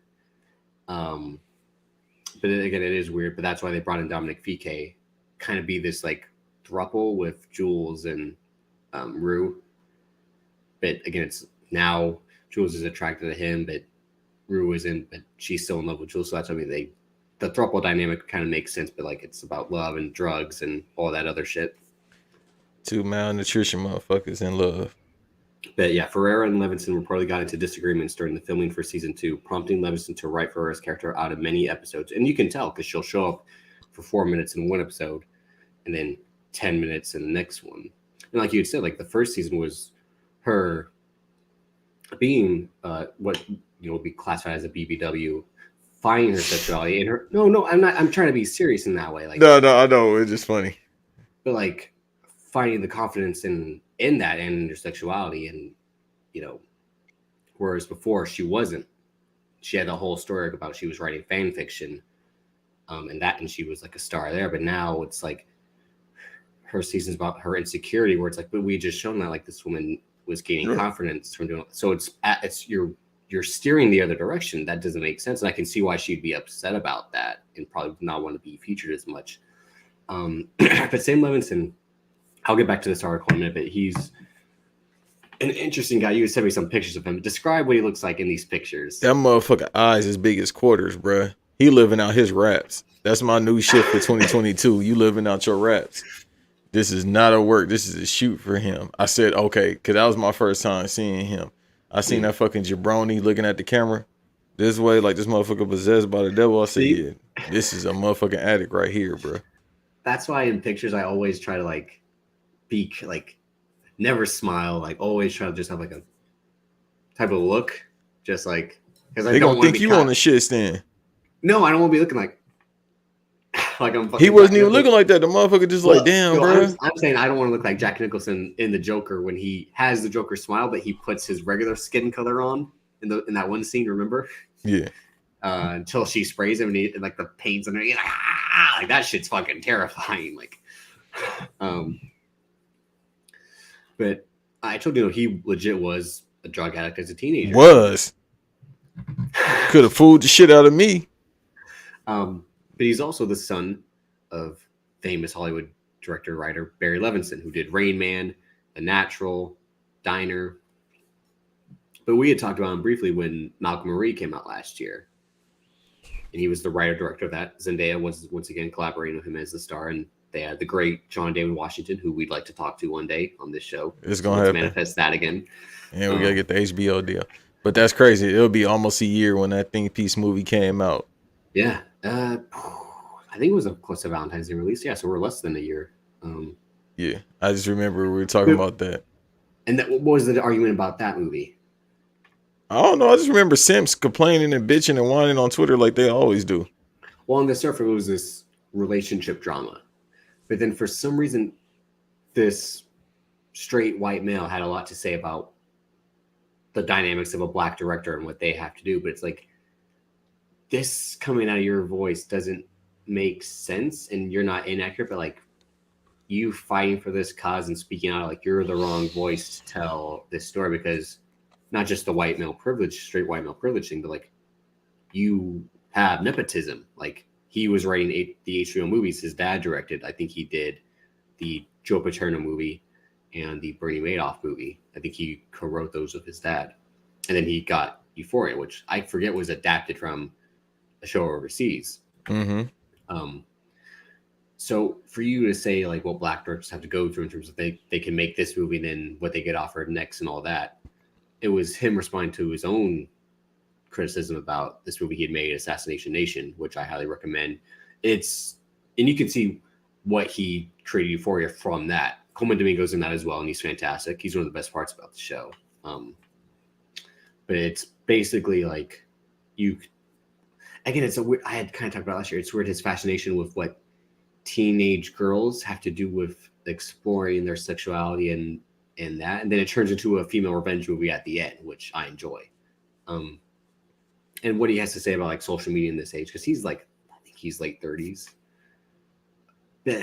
And you can kind of tell in this last episode, which I think pissed a lot of people off with what it was saying about toxic masculinity and basically Cassie being in love with Nate and trying to blackmail him into being in a relationship with her, and Rue's drug abuse and all that. And basically it seemed like she might be overdosing again. That was the whole point of the scene with Labyrinth. It was just very divisive. There was the amazing scene with Maddie and Nate in the hot tub where she was fucking interrogating him, and then she called him a cunt. She's like, "Oh, this cunt, you're a cunt," or whatever she had said. I was like, "Oh, Stealing my goddamn words." Well, that's your girl. I mean, Alexa Demi is Prescia. Yeah, or Chata. But that whole scene, Nate's like this because Cassie's on one side and then Maddie's right across, and she's like, "But why did you say it like that?" He's like, "What do you mean? Like, we might get back together. Why'd you say it like that?" It's I was just like, awkward. Like, so was this the episode when his boy was in the Range Rover? His pops, I mean. Yeah. So that was the thing about the episode prior, is that what he's trying to do now is make Cal sympathetic. Not Cal of Jersey. God, Cal Jacobs, Eric Dane, McSteamy's character. Yeah. For you Grey's Anatomy heads out there. They're trying to make Cal Jacobs' character sympathetic because we found out his origin story, which, again, he was much like Nate, like the popular jock and all that, but he was basically in love with his best friend at this time where something like that wouldn't be allowed. Basically, it's almost like Moonlight. Mm-hmm. Except he actually turned out to love more than just his friend. Because like he says in this episode, like, I fuck transgender, I fuck gay men, I fuck women. He's like, he legit did I fuck everyone. He's like, I'm an animal, I hunt, and I eat what I want. And like he spoke his truth. He spoke his truth in that way. He was finally owning up to it, to his family. Like, and he did the whole like, so you like his wife, like, you're in love with someone else, and I know it. He's like, my son, you're a disgusting piece of shit. And then he said, Nate Jacobs, Nathaniel, you're you're a disappointment to me because I don't even know who you are.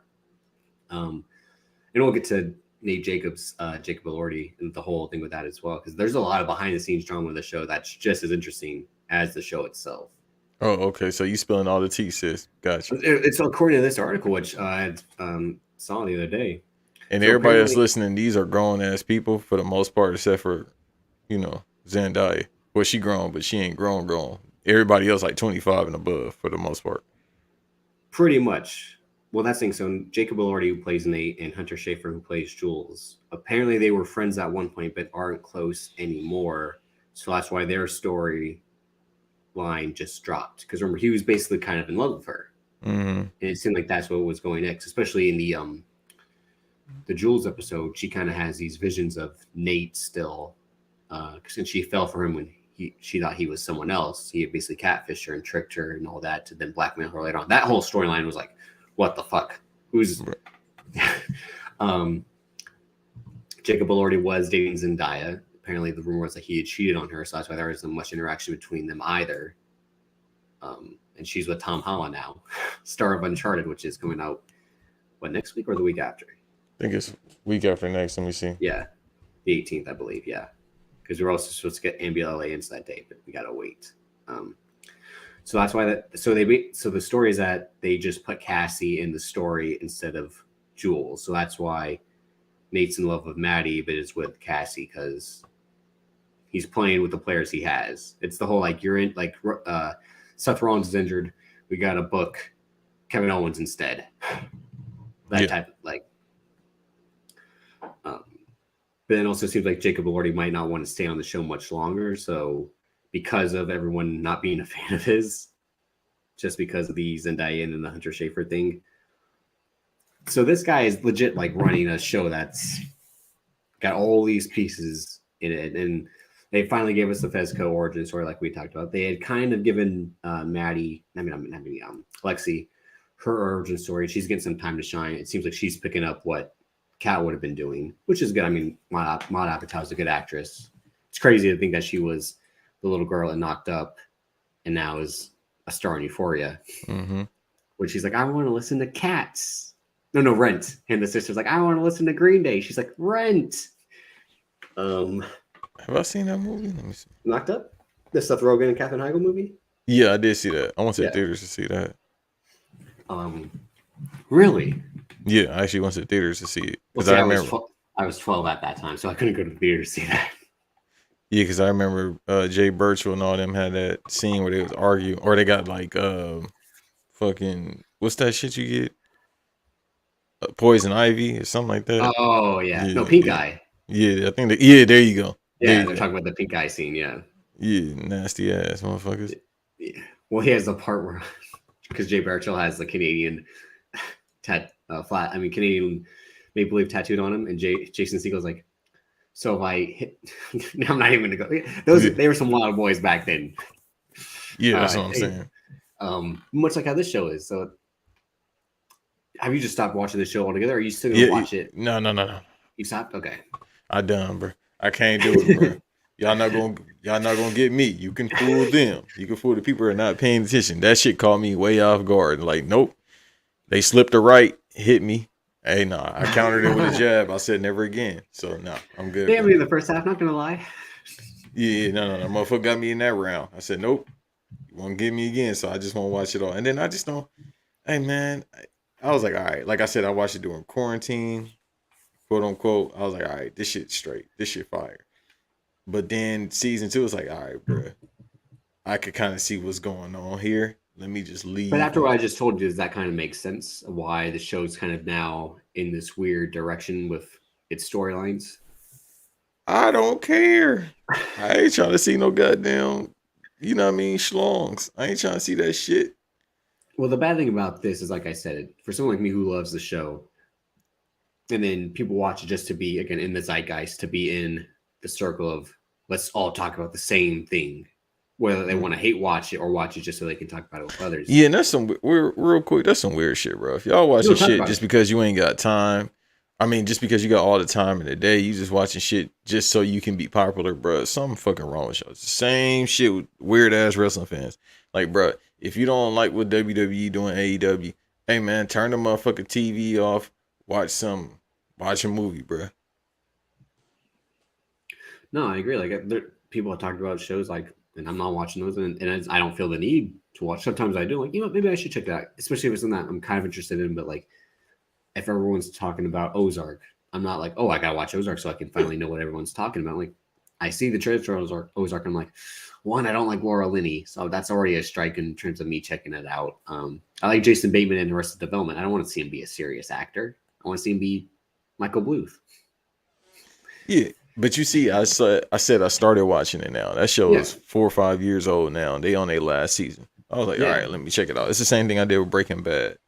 You know what I mean? After a while, I just started watching shit. That's what Eve did with Game of Thrones. And he said on Black and House, he was like, I just started watching Game of Thrones, and Chris Ann was like, but it's the final season. You don't know what's happening. He's like, shit, I don't care. I'm just watching it. Like, right.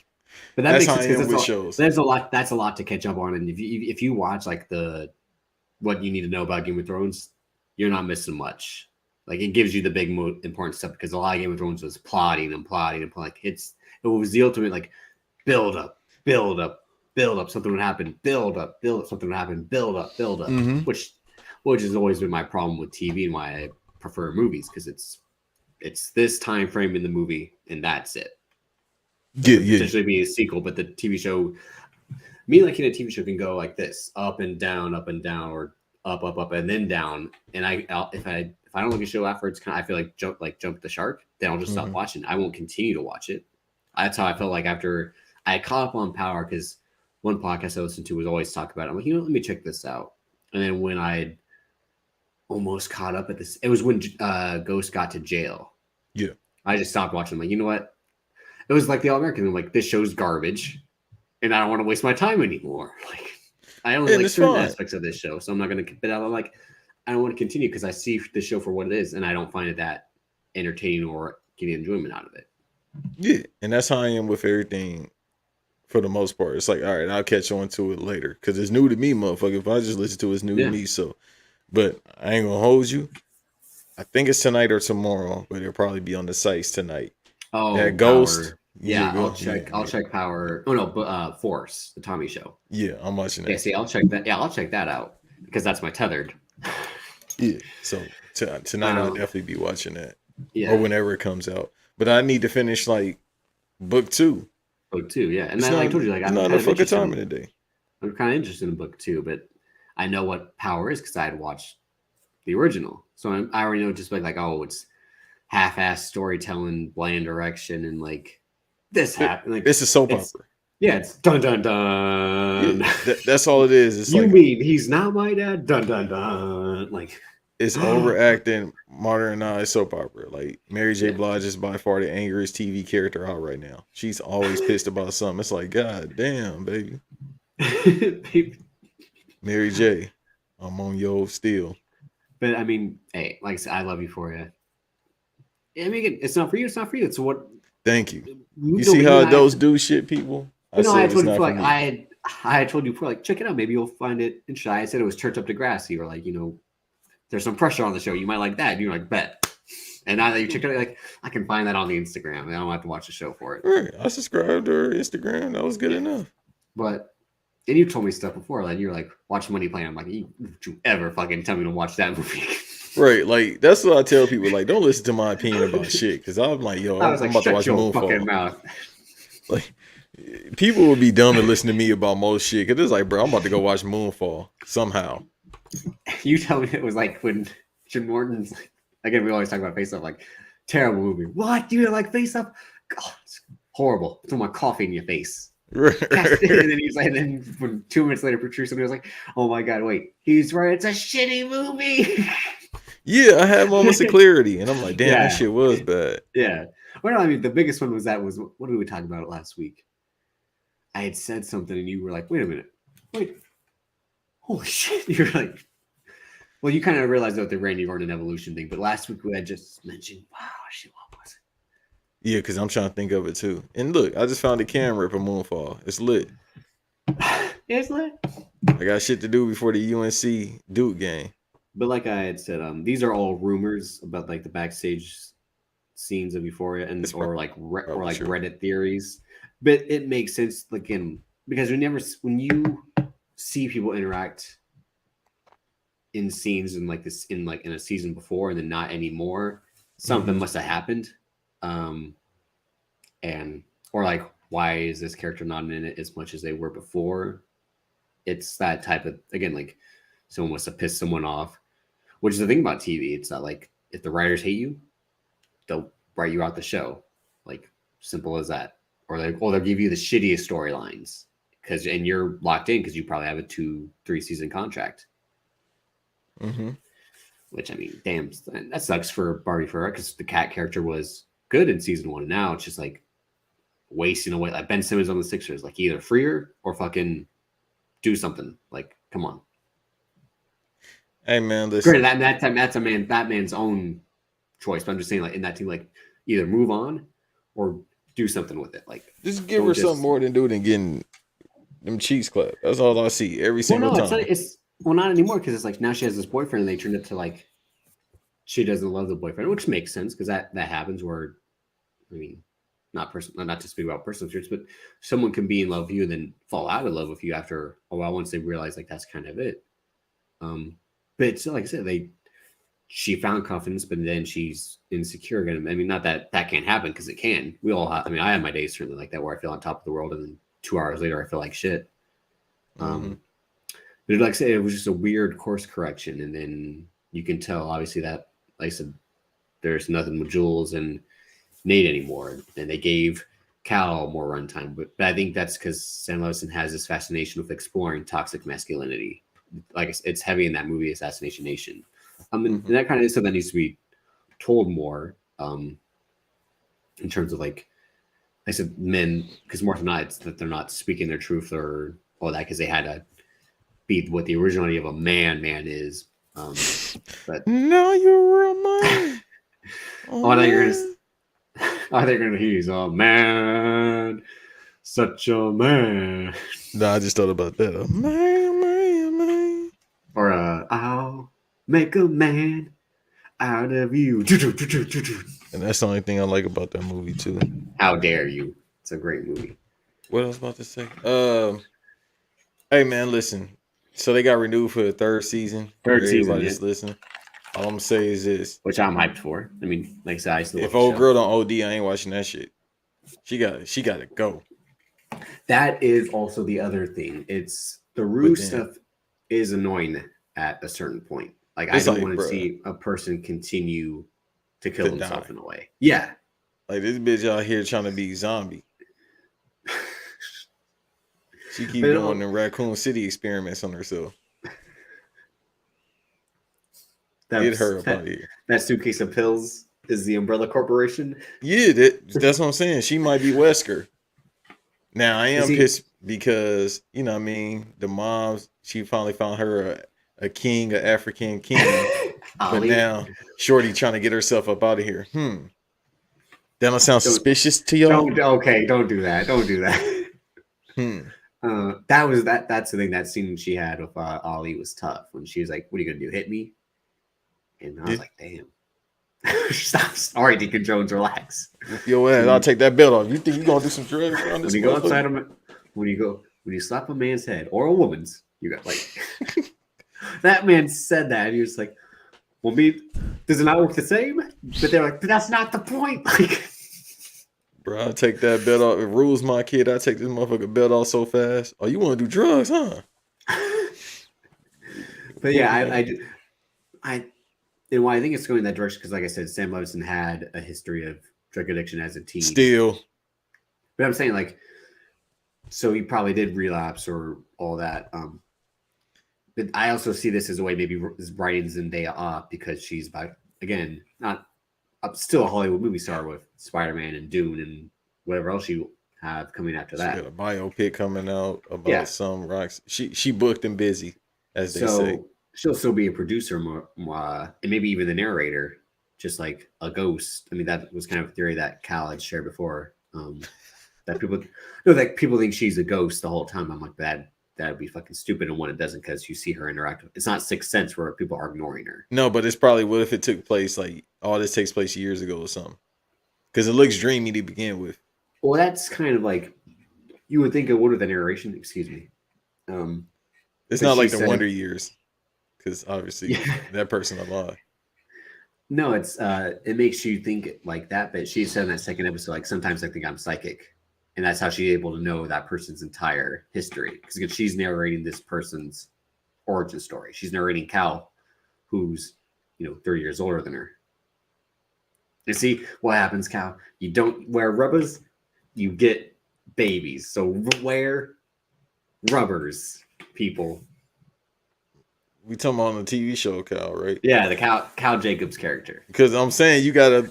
Yeah, Eric Dane's character, Cal. He's 3 years older than Zendaya. The one we know has a child, so it's kind of too late for that. I was listening to some old Dane Cook, and he has a whole bit about when you put on the old condom and it breaks right away, and you're like, you know what, I'm still gonna happen. No, I sneeze when I'm about to, so if I sneeze, I know to just pull out. And then you don't, then you get that call. I'm late. You paid the $250. No, he's like, I'm late. She's like, I'm late. He's like, do you want to meet? He's like, yeah, maybe at the top of some stairs. I have a karate class coming up, and I'm practicing stomach kicks. How about you meet me there? I'm like, this man was wild. I mean, we'll do a Dane Cook episode one day, but that's how it be. Or you pay that $250. Either way, it's off to a rocky start. Maybe at the top of some stairs. I mean, oh my God, you fell. Yeah, that's usually how you can do it. Or, I think there's that one Family Guy episode where he's like something with the hanger. And I was just like, oh God. That's all I'm about to say. Back in the day, they used to use that. No. But let's move on to Netflix.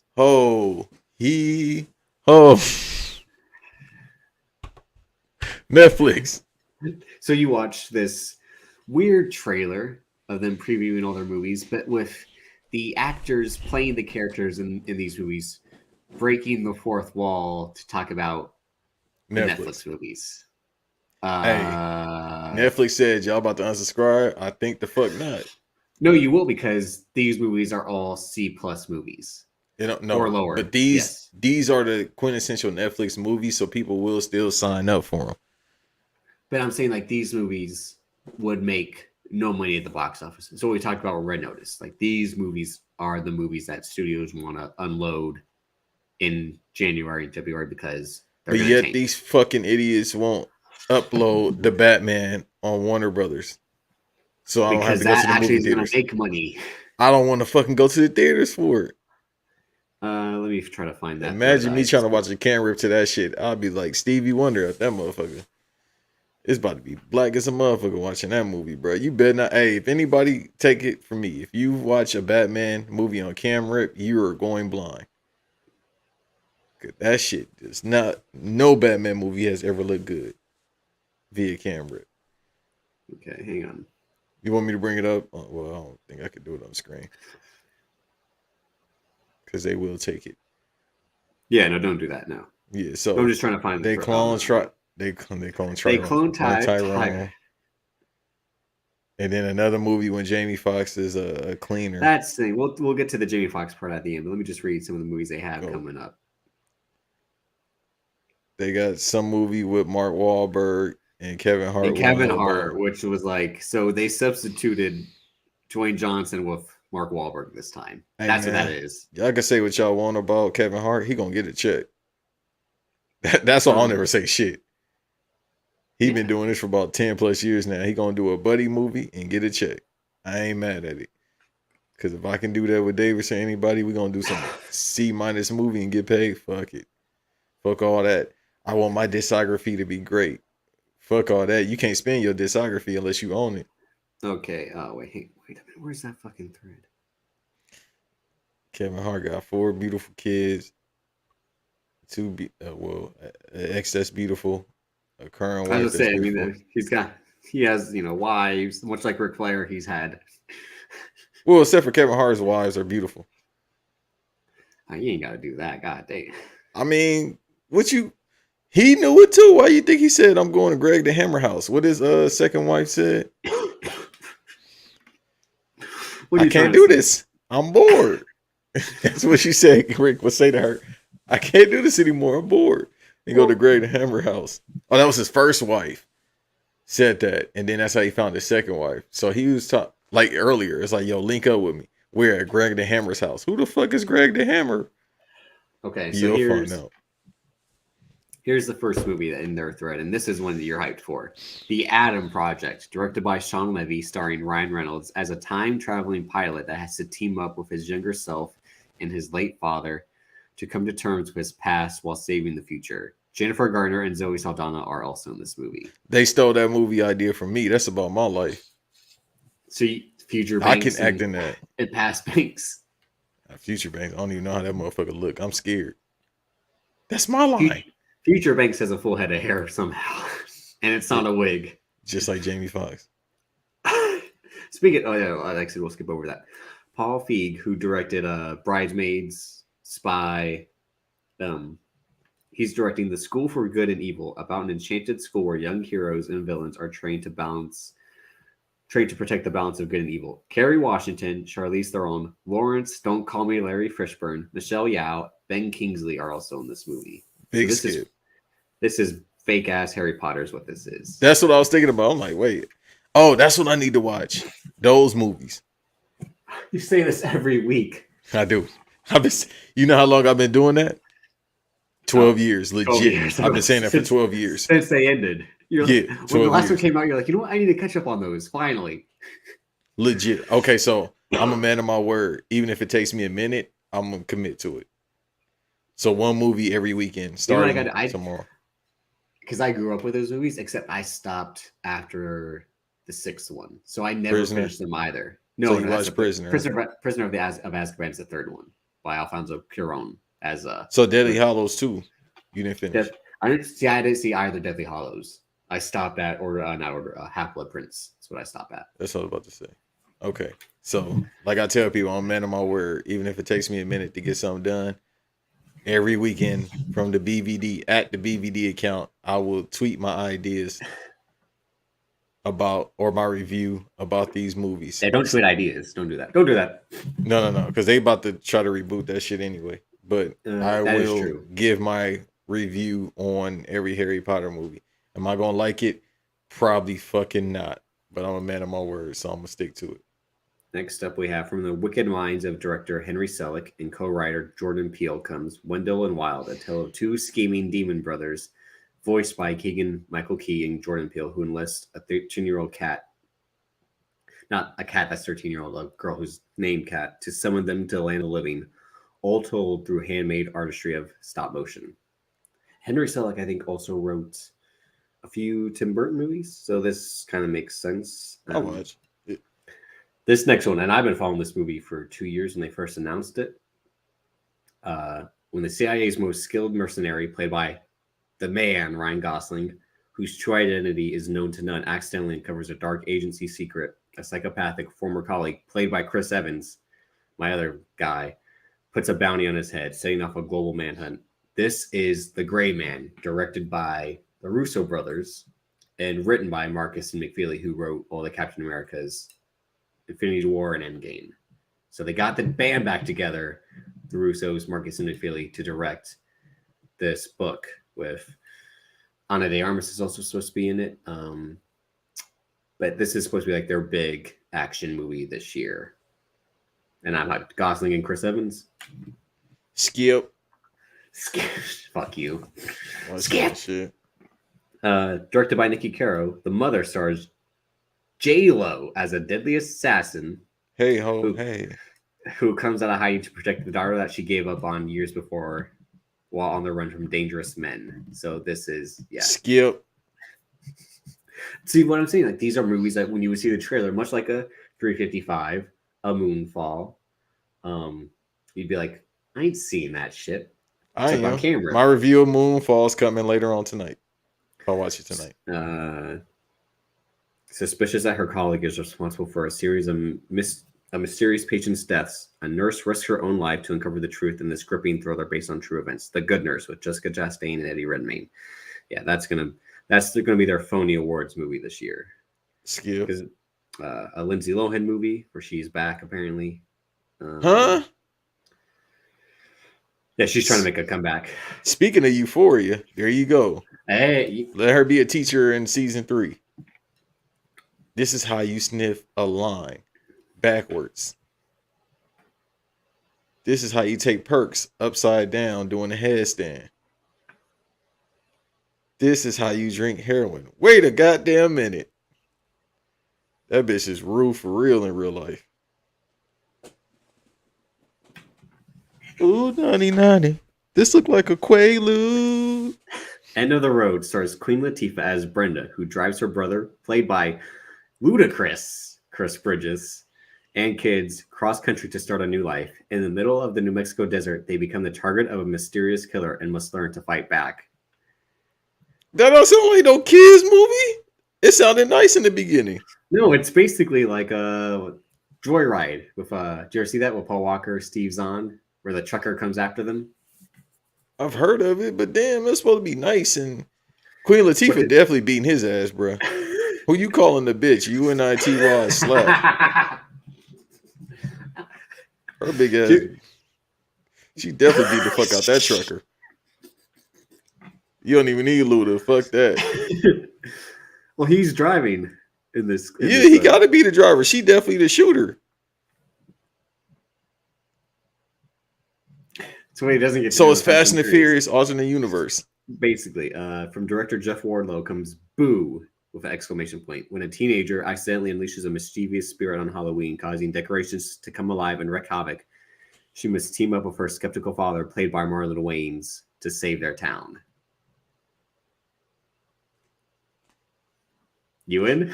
Dog, Marlon Wayans just be doing stupid shit. I respect the hustle, but damn. He's the only one getting a check these days. Him and Damon Jr. Only ones getting a check. It did go back because I just said, fuck it, pay me to do some bullshit, but damn, bro, at least make it a little bit interesting. There is this movie called Carter, an action-packed film from renowned action director Young. I don't know how to say it. Starring John Lewis, Agent Carter. Carter is thrown into an explosive mission filled with inexplicable mysteries, intensified by his memory loss. It's basically like a martial arts action movie from Asia. I'll watch it. That's all you need to say. The number 2 special action. There's another Madea movie. Tyler Perry's A Madea Homecoming. Go to hell.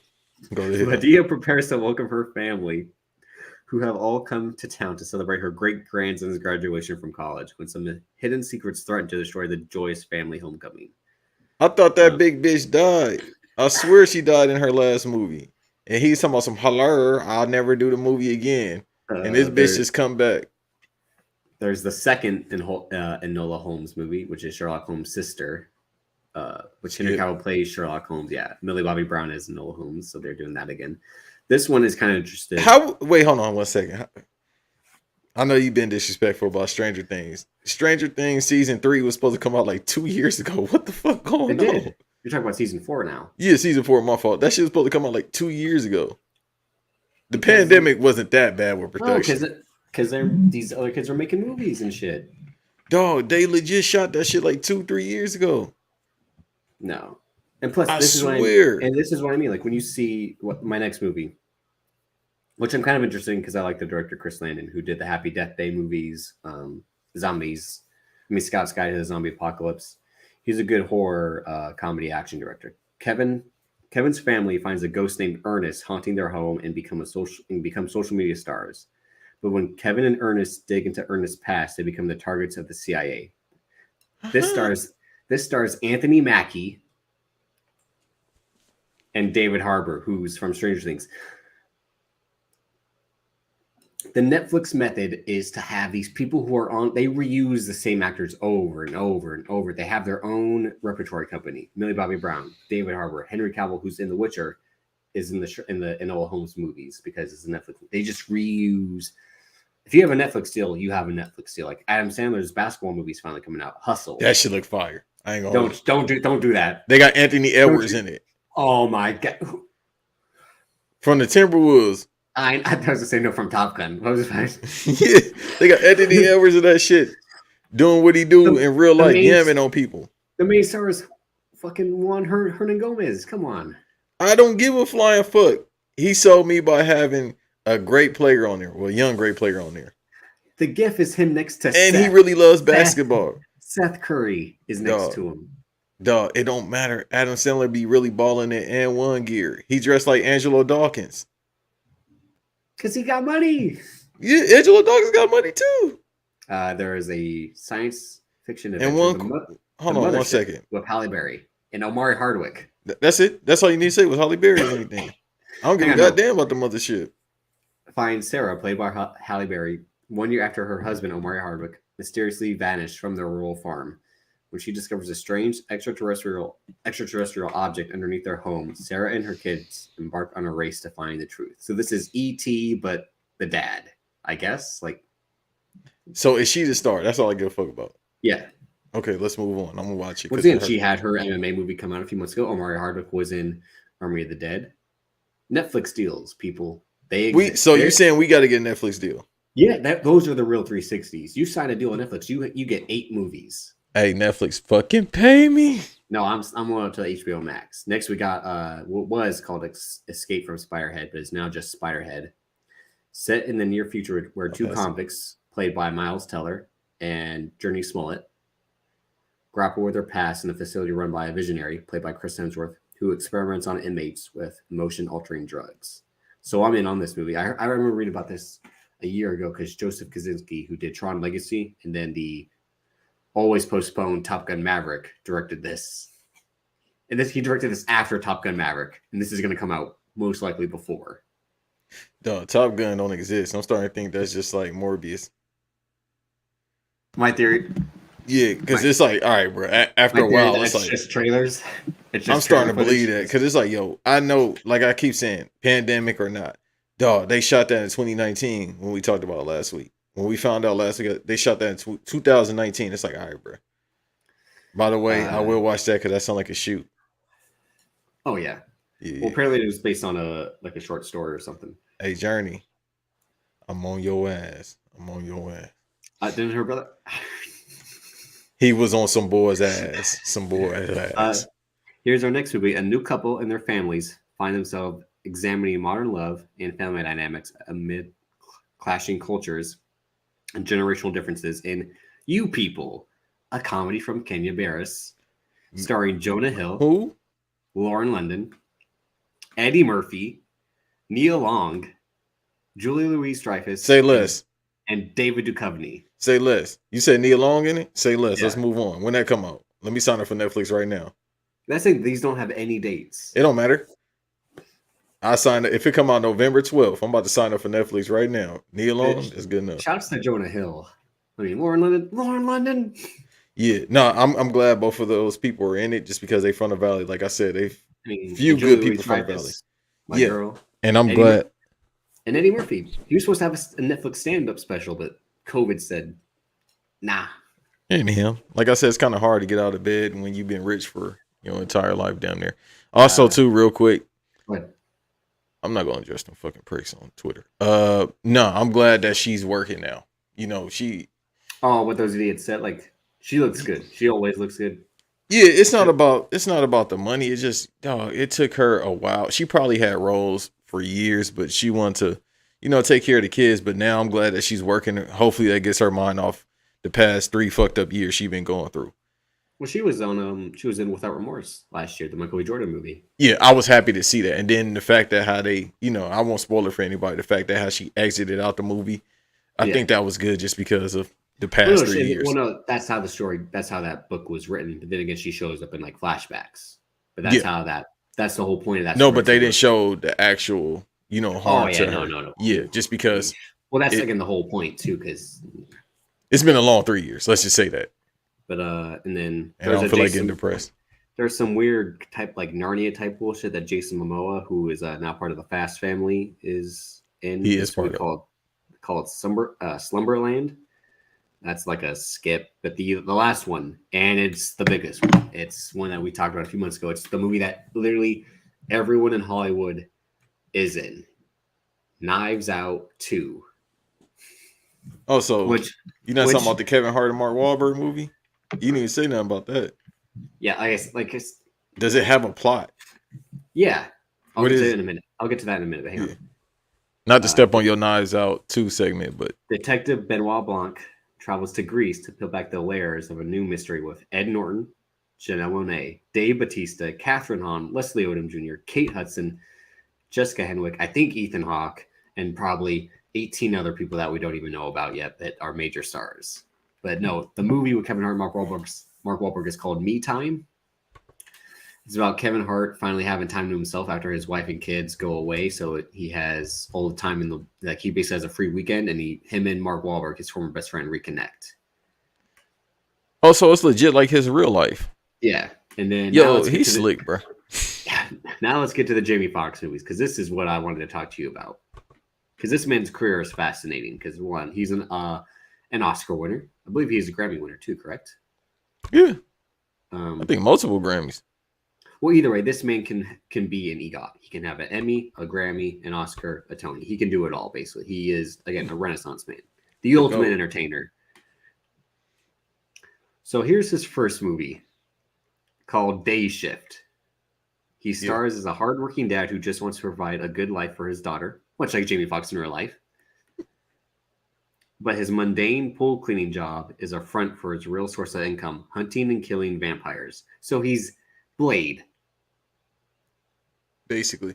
And I think they just shot this last year. Yeah. Yeah, they just shot it last year. Because he was in Atlanta. Also starring Dave Franco and Snoop Dogg. Yeah, they just shot this last year, like this summer, if I'm not mistaken. But this man was supposed to remember the Spawn movie he was going to make with Jeremy Renner? What happened to that? Todd McFarlane, who's the creator of Spawn, he's trying to get funding. He had the deal with Blumhouse. They were going to make it cheap.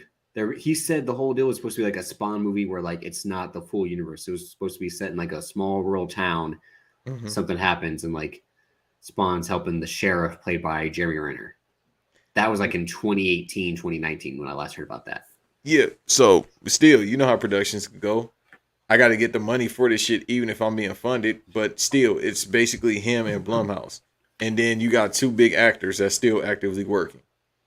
So you got to go by their budget. You got to go by production budget. And if I'm coming out of pocket for it without, you know what I mean, having a bunch of other producers, that's what it is. And he's probably, it's probably done. I think he said the script is done, but he's talking about getting Jamie Foxx and Jeremy Renner to do something right now. That is true. I mean, Jeremy Renner was doing a lot from Endgame, and then the Smear Kingstown show he has on the Paramount Plus, which was written by Taylor. Yeah, same. Which was written by Taylor Sheridan, who did Yellowstone, Sicario, Without Remorse, and was directed by Antoine Fuqua. Mm-hmm. And then obviously he was Hawkeye in the Disney Plus series Hawkeye. Yeah. So but I think that's because the Spawn movie was constantly being postponed. But even if they needed funding, it's Jamie Foxx and Jeremy Renner, a movie by Blumhouse, who pretty much always has had a deal with Universal. I think they announced that a few years ago that they were fully teaming up on future projects, that they had the first look deal with Blumhouse, if I'm not mistaken. But that's his first Netflix movie. His second is a series of eerie events thrusts an unlikely trio starring John Boyega, Jamie Foxx, and Tiana Paris onto the trail of a nefarious government conspiracy in the pulpy mystery They Cloned Tyrone. And they look like they're in the future. It's almost like the Fifth Element-esque, especially Jamie Foxx with this look. Mm-hmm. I mean, he's kind of doing like the Nino Brown hair, but he's got Black Dynamite facial hair. And they shot that like at the beginning of the pandemic, like a little bit after they started shooting that. Because remember, that's around the time that John Boyega was going through that whole dispute with Disney. Mm. So he started just doing that instead. Yeah, so that was around the pandemic time.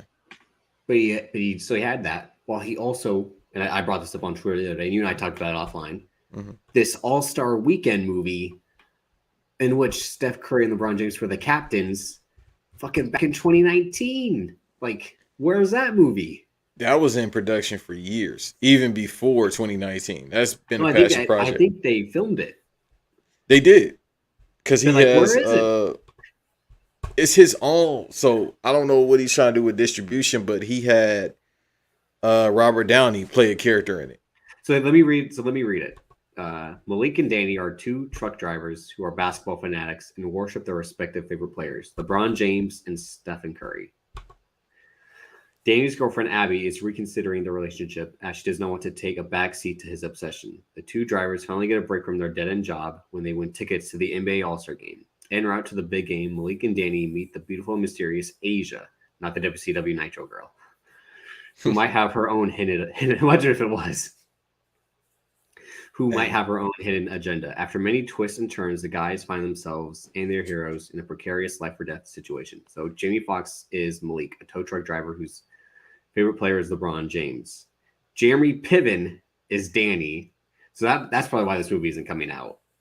Whose favorite basketball player is Steph Curry. But hang on, Jamie Foxx also plays a white racist cop, which I always love whiteface. It was that great moment in Atlanta when the kid just in the class with the white face. Oh, I thought she was talking about I am a 35-year-old white man or whatever. Well, that too is kind of whiteface. But I mean, Dave Chappelle is Chuck Taylor. The news anchor is always great. Eddie Murphy, Chuck, of course. I got your kid. I got your girl. Eddie Murphy with the famous "What's it like to be a white person in New York City?" When he's like, "I'd like to buy this newspaper," and the guy's like, "Just take it. It's yours." And then Cleveland A. Smith, a fictional twin brother of Stephen A. Smith. So Jamie Foxx is going into the bag of tricks to all out because he's writing. He wrote and directed this movie. Mm-hmm. But this movie has Jessica. I always try to say her name. Jessica Storer. Eva Longoria is playing Asia, the beautiful, mysterious woman. Robert Downey Jr.'s character is as a Mexican. Yeah. So yeah. There's also Ken Jeong. Somehow Gerard Butler, but that kind of makes sense, as a Russian who loves gymnastics. Benicio del Toro is Dr. Phil, a tattoo artist. There is also DJ Khaled, French Montana, and Anna Sarkis. Whoa, okay. Yeah, you know what it is? He went through his phone and he was like, Jasmine Waltz. I'm starting to realize he just went through his phone and he was like, damn, who I'm cool with? A lot of people. Well, here's the thing. It's Terrence Terrell as LeBron James, Corinne Fox, his daughter, Tyron Turner as Jugs, The Game as Tanner, Floyd Mayweather Jr., and Snoop Dogg. Okay. Principal photography began on October 26, 2016. Told you. They shot that a long time ago, bro. During a July 2017 podcast on the Joe Rogan Experience, Jamie Foxx revealed that he will portray a white racist cop and managed to convince Robert Downey Jr. to play a Mexican in the film.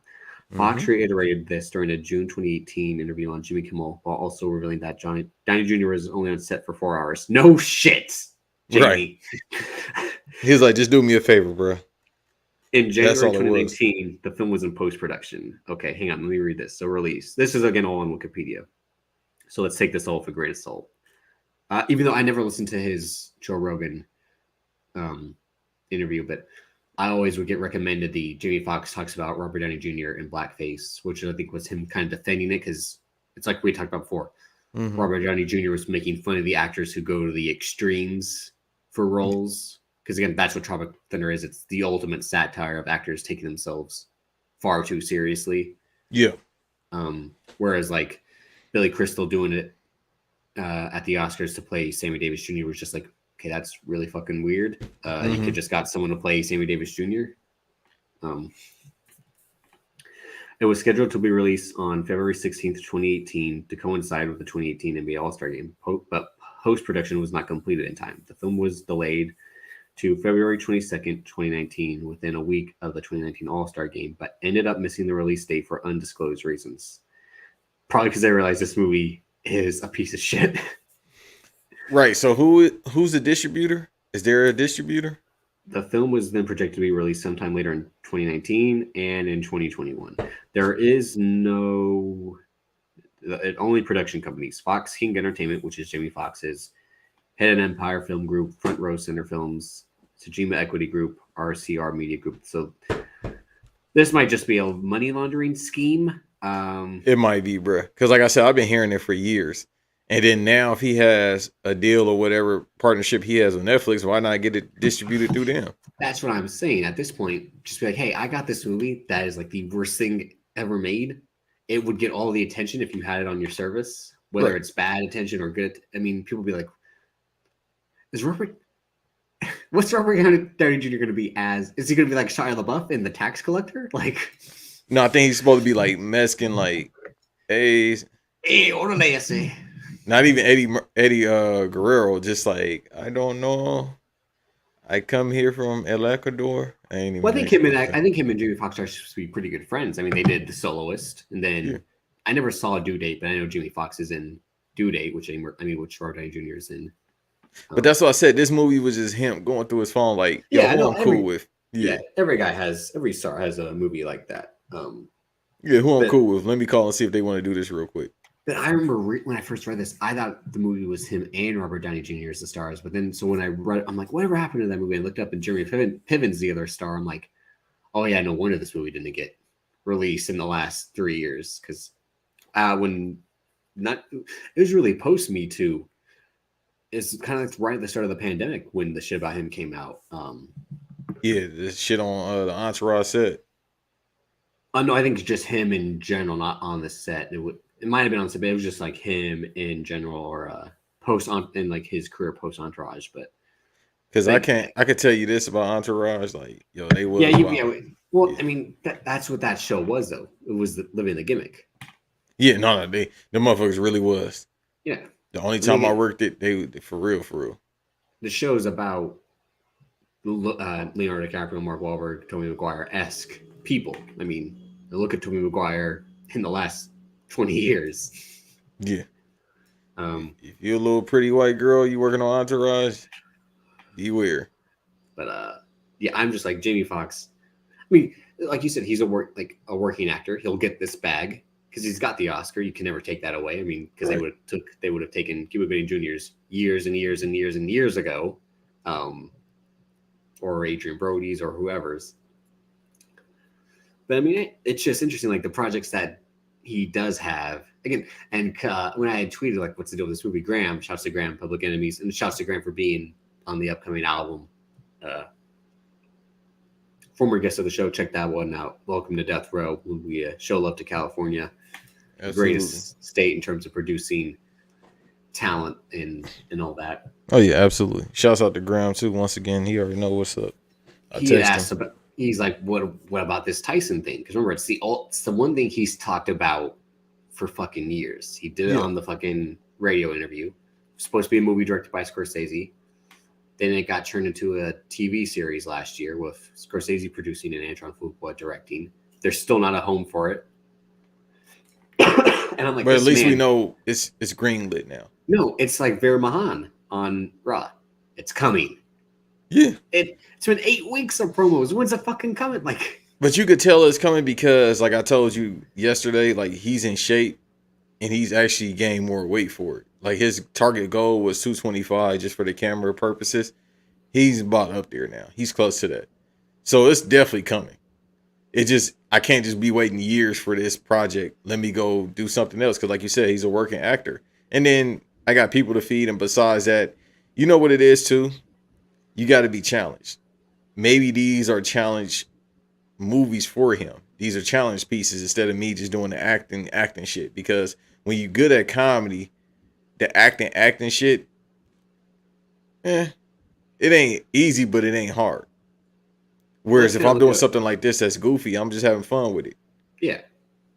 But I mean, let's look at what else he's done in like this time span of all these projects being announced. Like he had like Beat Shazam show with him and his daughter, right? That's a steady bag. And that's, your face in the media. It's a shit show, but it's on fucking network TV.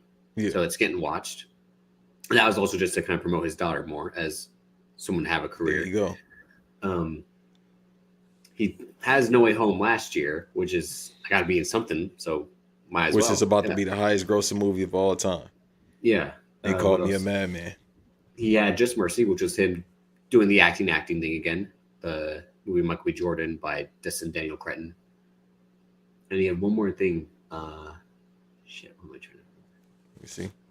But he's always got something going on. I mean, he would do those live TV specials about like the Jeffersons that ABC does, the Norman Lear specials. So he's always doing something. But he's a guy who, again, like the mogul mindset of Dwayne Johnson and Mark Wahlberg. If you're tied up in all these other ventures besides your main one, which is acting. Oh, he did. That's embarrassing me last year. I don't know how I forgot that. Yes, I forgot about that. Yeah, I was like, no, Yeah. I like that show too. And that's probably how he was able to get the Netflix deal with these 2 other movies. Yeah, because that got canceled after, but they were like, it's just a foot in the door. Yeah. And I like that show too. No, but legit, that's what I mean. Like, if you do one thing with Netflix, you'll have a job for life. And I'm talking about a Netflix original thing. Like, they'll put you, like Rob Morgan, who was on season 1 of Daredevil. He was in Stranger Things as the Black Cop. Then he's in Mudbound, and then he's the guy that works with Leonardo DiCaprio and Jennifer Lawrence and Don't Look Up. He's like their go-to guy for stuff. So I'm looking at his. I'm sorry. Go ahead, and I'll tell you what's going on. Yeah, his IMDb is crazy because right now he's filming a movie called Groove Tales, but I think that's animated. And then that sounds like one. Yeah, some movie called Guys he had Bullet Soul. in the Post. He had Soul too. He's yeah, lead voice in Soul. Yeah, so he won an Oscar for that, right? I think the movie, or either the movie one or Trent Reznor won for the score. Which again, weird that Nine Inch Nails Trent Reznor wins an Oscar for the best soundtrack for a jazz movie. Right. I mean, what comes from rock and roll? True, but this is again Trent Reznor who did the "I wanna fuck you like an animal." Once again, what comes from rock and roll? Blues. Okay, they was on the Freak Bulls. Yeah, you gotta take it easy. That type of music came from blues and jazz. It was some freak bullshit. Hey man, rock music has always been freak bull music, and then it grew from that.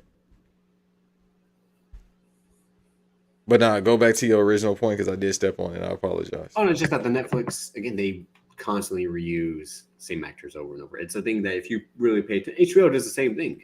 HBO, I mean, if you saw someone on Sopranos, they were then on The Wire, they were then on something else, Oz, etc. Like HBO is the same way of having a working repertory of actors, go-to actors.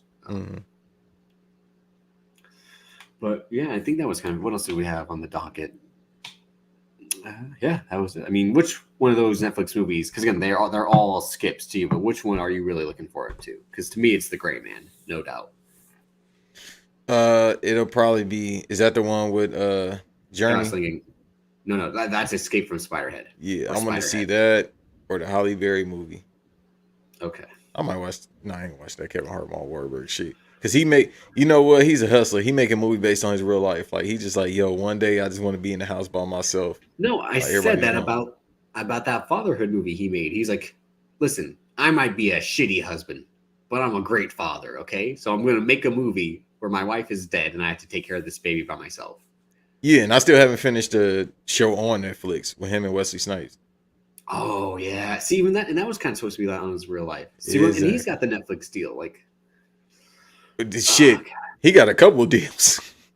True, but no, I mean that's see, and see, he got a $7 production deal too that we don't know about.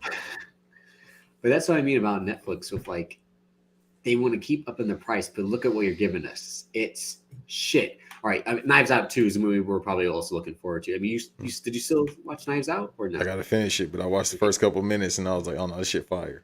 Yeah, finish it. Wait till Knives Out 2 comes out so then we can just watch it. We won't do a commentary or anything like that to it, but I'm saying like Knives Out 2 we should be to Knives Out 2? If we did Red Notice, we could do fucking Knives Out 2. I was trying to think about which of these movies. I do want to say all of them. I want to pick the Ryan Reynolds movie just so you can be like, no, I'm gonna sell it. Angry. Hey, if we did that for Red Notice, we definitely could do that with these movies, especially they clone Tyrone. It might have to. No, but actually, I might have to be like, I'm just sitting there watching, like, huh. Because what made the Red Notice watch along so good was, and that was called Gal Gadot Residue. So check that out for any new listeners. Yeah. Put on Red Notice on Netflix. I don't want that fucking money, Netflix. It's fucking blood money.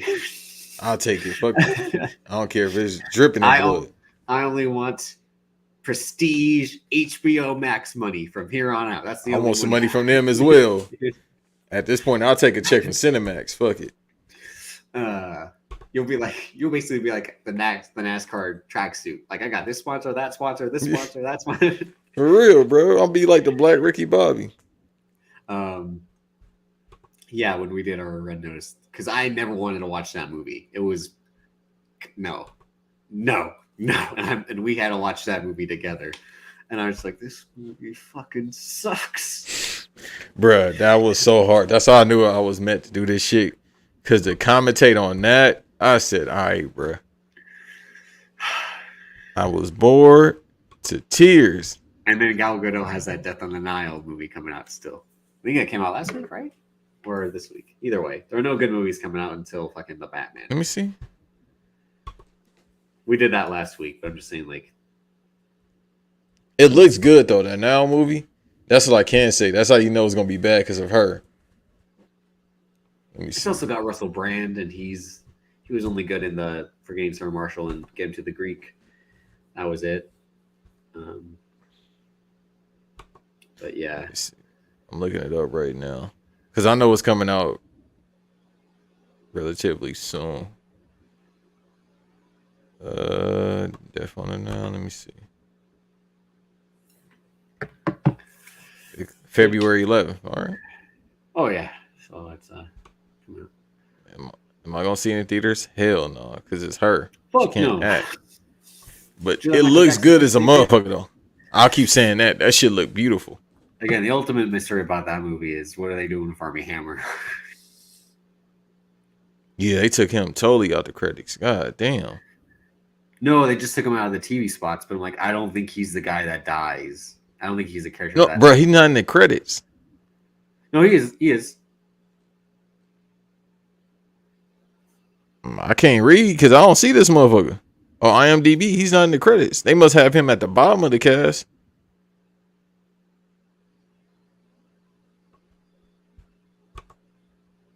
Look, they tucked his ass away. I mean, yeah. Let me see. Let me scroll to the bottom just to make sure. The leader writers, oh, they kind of have her at the bottom too, ain't that a bitch? She was in this trailer. Letitia Wright, yeah. Yeah, they got him at the the bottom. Now you got to go to top cast and scroll down. Like, ew, let's get rid of that shit. They're releasing that movie just to be like, fuck it, we gotta release it. Yeah, well, that's how they should do with Top Gun. Because it's been too long. No, they're doing that because Paramount is fucking. We're broke, damn it. No one subscribed to Paramount Plus. We're broke. Dog, I had to remember that's a service. Oh, did you see the Halo trailer? Because that's going to be their big thing. Yeah, but guess how I'm gonna watch that? Not on there. Not on that shit. You forget the phones are tapped. They're gonna have they're gonna send a SWAT team to your house. With what money? They can't afford no goddamn security. They're gonna send the Master Chief to your house. Oh shit! I ain't got no defense for that. Yes, it is. I'm in Florida. Motherfucker, come here if you want. Stand your ground, buddy. Stand your goddamn ground. No. That's this week's episode. We can't go by a fucking week without something going wrong. You know, like how in The Simpsons they'd be like days without accident, it would always be like 3 and then back to 0. Like that's us every week. Like, yeah, bro, you might as well not have a calendar for any podcast I'm on. They already know I'm about to say at least one problematic thing. Goddamn. Also, we a month away from the Batman, aka Banks cutting promos every day. No, I'll cut a promo every day, especially if it's bad. But if it's good, I'll own up to it. There's not a snowball's chance in hell it's gonna be bad. I'm just saying, or I don't like it. But I'm not going into hoping it's like it. I'm actually hoping it's good. Brother, let me tell you something. Zoe Kravitz in it. You better put the motherfucking movie over just because of that. I don't even have to like the movie, and I'm a Batman guy. Then you should like Channing Tatum for being with Zoe Kravitz and put him over. I ain't seen that fucking prick in the movie with her. I ain't seen him in public, but one picture he riding a bike. That damn dog he in the movie with. I ain't see the goddamn dog in the photo. It ain't real. So did you hear? So apparently he just did this interview about promoting the movie and then what he's been up to. He said then that Disney buying Foxx and then thus canceling the Gambit movie like broke his heart. No, he lost his mouth for a Gambit movie. That's crazy. I did see him say that. Well, because he had said like it was supposed to be a romantic comedy superhero movie about the struggle to make a relationship work or something like that. I'm like, dude. Yo, I hate fucking Foxx, bro. No, I'm like, dude, I I know your marriage isn't the best because your wife seemed jealous of all your success, but come on. Hey man, listen. It's not your fault that you ended up having a better career than her, and then she got mad at it. That's usually how it works, ain't it? Yeah, but it was literally like the thing where I literally think that's why they divorced, because he doesn't seem like that bad of a guy. She just seemed bitter that he was Channing Tatum and she was Mrs. Channing Tatum. Well, bitch, walk. This gonna be here before and after you. Go ahead, take that walk. I'm upset, Channing. Your career's better. You have a better booker than me. And him and Jamie Foxx had the White House Down movie, so it all comes full circle. I hate Jamie that Foxx movie. That movie was bad. It came out the same time as White House Down. That's why. Olympus Has Fallen. You mean? Yeah, I'm sorry. See. No. I thought the Jamie Foxx Channing Tatum movie was going to be better. Mm-hmm. So I never bothered to see Olympus Has Fallen. And then they made 2 more of that Olympus Has Fallen. But who made White House Down? Roland Emmerich. So I should have known it was trash, but I don't know why. We should have known it was trash because of that damn Jamie Foxx high top wig. Yeah, and him wearing Jordans as a president. Yeah, to be cool. It's like, all right, bro. Yeah, you supposed to be Obama. But I was tricked by like, you know what? Channing Tatum's a movie star now. My guy, I'm all in. Like, step up. He was never that guy. He's a good 2. He's a Dean Ambrose in the equation. Pretty much, yeah. Because Jonah Hill is the Seth Rollins of the 21 Jump Street movies. Yeah. He definitely. Does he say in the poetry? Don't scare me, or whatever it is. Oh no, it's something like overdose. Like he does the frightening. Hey man, bro, 21 Jump Street and 22 Jump Streets are classics. Yeah. What? See, that's it. We can never do commentary, so that because I'll just be laughing like ah. Nah, for real, I couldn't do it, and then I'd be saying stupid shit too. My name is He should just do comedy. That's what this style movie is, except it's a little bit too serious as well, because he's... That's what I'm saying. This shit was depressing when I seen a little bit of it. Yeah. Well, he wrote and directed this movie, because he's, again, showing he's an actor. You ain't, bro. Just look pretty for the women and whoever. Legit, I'm like, my guy, like, Steven Soderbergh was like, dude, all you are is a good-looking guy. So here's what I'm going to do. Take off your clothes and act sad, and then you will make $400 million at the box office for this $10 million movie. But you don't understand, Davis. We are not a piece of meat. Beyonce's Pretty Hurts. But no, legit. Hang on, let me look it up real quick. Yeah, Magic Mike cost $7 million and made $167 million. Steven Soderbergh was like, take that fucking shirt off. Yeah. They're trying to make you a movie star. And your pants. And Channing Tatum's like, but I want to act. Well, didn't he try to do Kevin Nash like that? Big Sexy was in the second one. Steven Soderbergh was like, you want fame? Well, fame costs. Here's when you start paying. Hey, man. Dance for me, bitch. I ain't gonna never see them movies. It ain't for me. I'll just say that. No, I've only seen the first one. The first one's good. When you was 13? No, I saw it years ago. You was a freak bull. Saw it. I've seen it twice. I saw it once, and I watched it with Major Pain. Did you see the one with Kevin Nash, Big Sexy? He's in both of them. Oh, he is? No, I think he only might be in the... Yeah, I think he's in both of them, yeah. Let me see. Matthew McConaughey's doing the... I see a couple rule breakers in here tonight.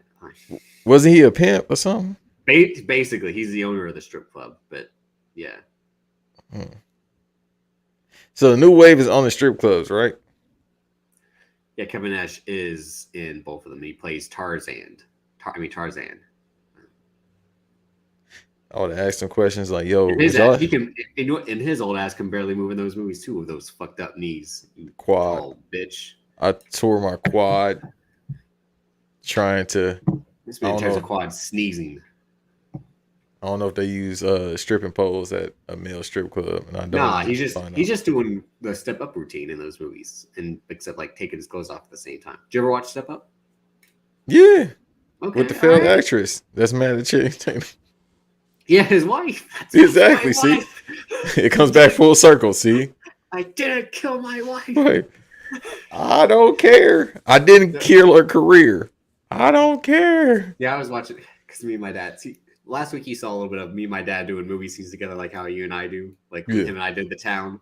Last night I talked about Anchorman 2 with the Harrison Ford scene, and he's like, "What are you?" to Ron Burgundy, and Ron Burgundy's like, "Well, to be quite honest, I'm 100% full-blown Mexican in the state of Oaxaca." But when he goes to Christina Applegate, like Harrison Ford just looks at her and says her, and then Ron Burgundy's, "You like the merchandise." I ain't seen that movie in years, bro. But Harrison Ford should play Vince McMahon in a movie. If someone had a movie where like Vince McMahon in like the last 20 years, he'd be a good Vince McMahon. Like, Dog, why y'all trying to kill Harrison Ford? You're trying to kill him. You want another Indiana Jones movie? Dog, he can't get through this movie. This shit been delayed till 2023. It was supposed to come out this year. Penitent man.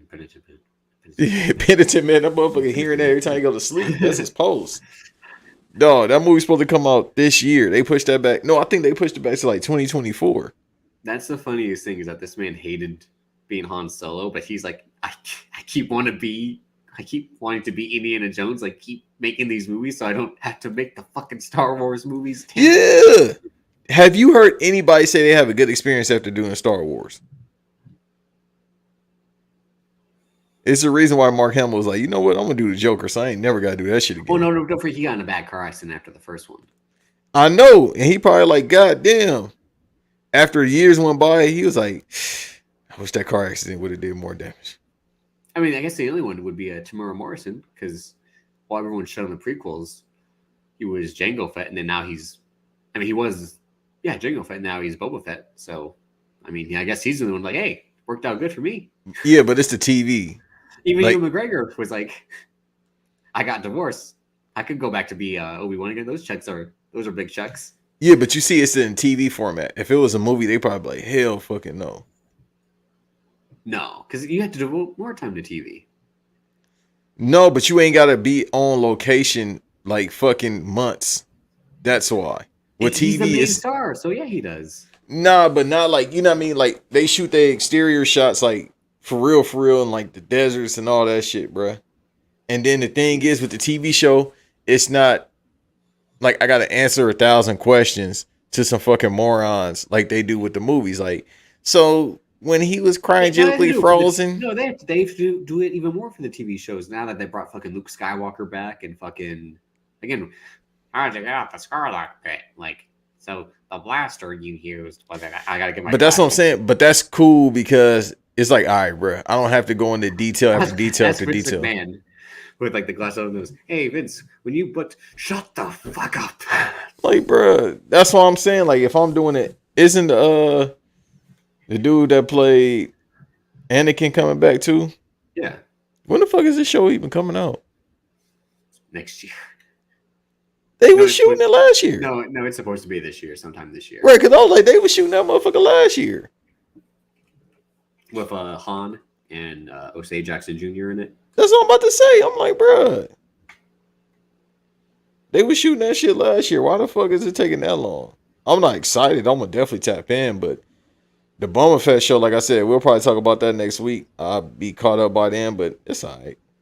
You know what? We'll probably type at the end of the month because I ain't in no rush to finish that. I know the Mandalorian's on it. Like I said, the Mandalorian is better. That's this year, right? Mandalorian season 3. Because he just finished the Last of Us TV show, and that's this year. Yeah, if it's not end of the year, it's start of this year. I mean, start of the next year. Let's see. But we're gonna wrap it up. Thanks. Where can the people find you on social media? As always, you can find me at the BVD Pod. And if you would like to see the person behind the voice, if you don't know already, Banks versus Davis on YouTube. Are you thinking people are like, what's this guy look like when they listen? I doubt it. I bet this guy looks like Ricochet. And I'm Davis, aka Drip on Twitter, daviscoltondc on Instagram, Apple Podcasts, Spotify is where you can hear the pod, but like Banks said, YouTube. Subscribe to that to get the visuals. It's usually 2 days after the audio drops to kind of give some room, but you can find us pretty much every week. Sometimes we do 2 episodes a week. Sometimes just one. Last week we did 2. We kind of broke it up. We did 1:30 one episode and then 1:30 the next. So we kind of had the full hour, the full 3-hour runtime just broken in half. But like I said, next week what will we talk about next week? Maybe Book of Boba Fett if I catch up to it. But Peacemaker will again continue to watch that and comment on it, just praising the GOAT, John Cena. You know what? We might have to record maybe during the halftime or on Monday so we can review the trailers during the Super Bowl, because we'll get a few big movie trailers. They're saying Jurassic World, Dominion's supposed to have a trailer. Doctor Strange and Moon Knight are some rumors about that. They always kind of drop some mystery ones, so maybe we'll record a day later than normal just to kind of talk about those trailers. It's always fun talking about trailers. And like I said, there's no new movies coming out. I'm not going to watch Moonfall. Banksy might. Maybe we'll watch. Oh no, I got it queued up right now. Okay. The Last Duel, like I said. Oh, did you see that Nightmare Alley is on HBO Max as well? Yeah, that's on the list. Okay. I don't know if I'll watch that. Again, I've talked about it before. I'm not really a big Guillermo del Toro fan, with the exception of Hellboy 1 and 2, and I kind of like Pacific Rim a little bit. It's just too long. Yeah, I'm gonna definitely tap in. Why not? Shouts to Idris Elba for canceling the apocalypse, which was the original Deckard Shaw. Yeah, Pacific Rim is one of my favorite movies of all time too. Makes sense. Yeah. Did you like Crimson Peak? Did I see that? Let me see. That was the weird gothic mystery with Tom Hiddleston and Jessica Chastain, where like he marries this girl and the house is kind of haunted. No, I was actually interested in watching it. It was just like I didn't know what the fuck was going on. Yeah, I never watched that. I only saw a few minutes, and I was like, ah. But I never saw The Shape of Water. I seen that shit. Guillermo del Toro and his fascination with creatures is always like, fucking. It's like what I said is the weakest part about Star Wars. I don't care about the fucking 18-armed, half octopus, half man person thing. Like, no. Yeah, I saw that shit, and I was just like, best picture winner, Shape of Water over Get Out. Yeah, I was like, bro, what the fuck is this, bro? She fucking the fish? Yeah. Hey. That's what I said. You have to be like, wait, this ain't make goddamn sense. Yeah, she was fucking a Pisces. I said, why? Hey, you know what? This? Fuck you, you fucking, what are you, Capricorn, bitch? What you about to say? Aquarius. I wasn't sure which one you were. Yeah. And then tomorrow I'll be a Gemini. What? You definitely be going up to women and be like, see, I know young women, but I use the B word, but I'm just going to call you. Yeah. Damn, that's my line. That's my line. That's what I mean, like putting you in the armhole and then how we're going to do yeah. To the drop, toe hold. Yeah. Oh, no. Yeah. No, you definitely Eugene with the moves right now. I had to go back and watch that too. If y'all haven't, go back. Yeah, let me look that up again. We've recommended before. February 21st. Always check out Muhammad Hassan. No, that was 2021. Yeah, that's what I said. February 21st, 2021 is when we did the episode. It's called Can I Wrestle? Check out Muhammad Hassan's theme. That's a good one. Chops out Black and Not Stable. That's a masterpiece. Let me see. Yeah, Muhammad Hassan's theme, which was January 17th. And then we had But Can I Wrestle? But again, it's only listen to that on Apple. For some reason, Spotify cut the episode in half. But yeah, we talked about because it's fucking Spotify. No, I told you it because that's the only one that has a different cover image. When we were, they called us Madmen. I tried doing this with the Chris Jericho. But that's why I never tried to do alternate covers on the episode. That's why I save it for the social media. But keep checking this out every week. Shouts to Mighty Vin, former guest of the show. He shouted us out on Twitter, said that people should check us out if they haven't before. Appreciate the endorsement, Vin. Thank you, sir. But listen to his episodes that he was on with random obscure shit 1 and 2, basically. But he's also got a podcast. Well, Vin's got a podcast. He's got 2. He's got Wrestle Up and he's got Oddball. Check it out. wrestling and sports. Also, weird sports stories as well, because he had the one about like the bear contest or whatever it was. But shouts out to him. We'll talk to Vin sometime later in the year. Vin is very prominent on Where's Buffy as well. In the comments, yeah, much like yourself. I don't know what you're talking about. You bitch. I'm just saying, hey man. We'll see y'all next week. Peace.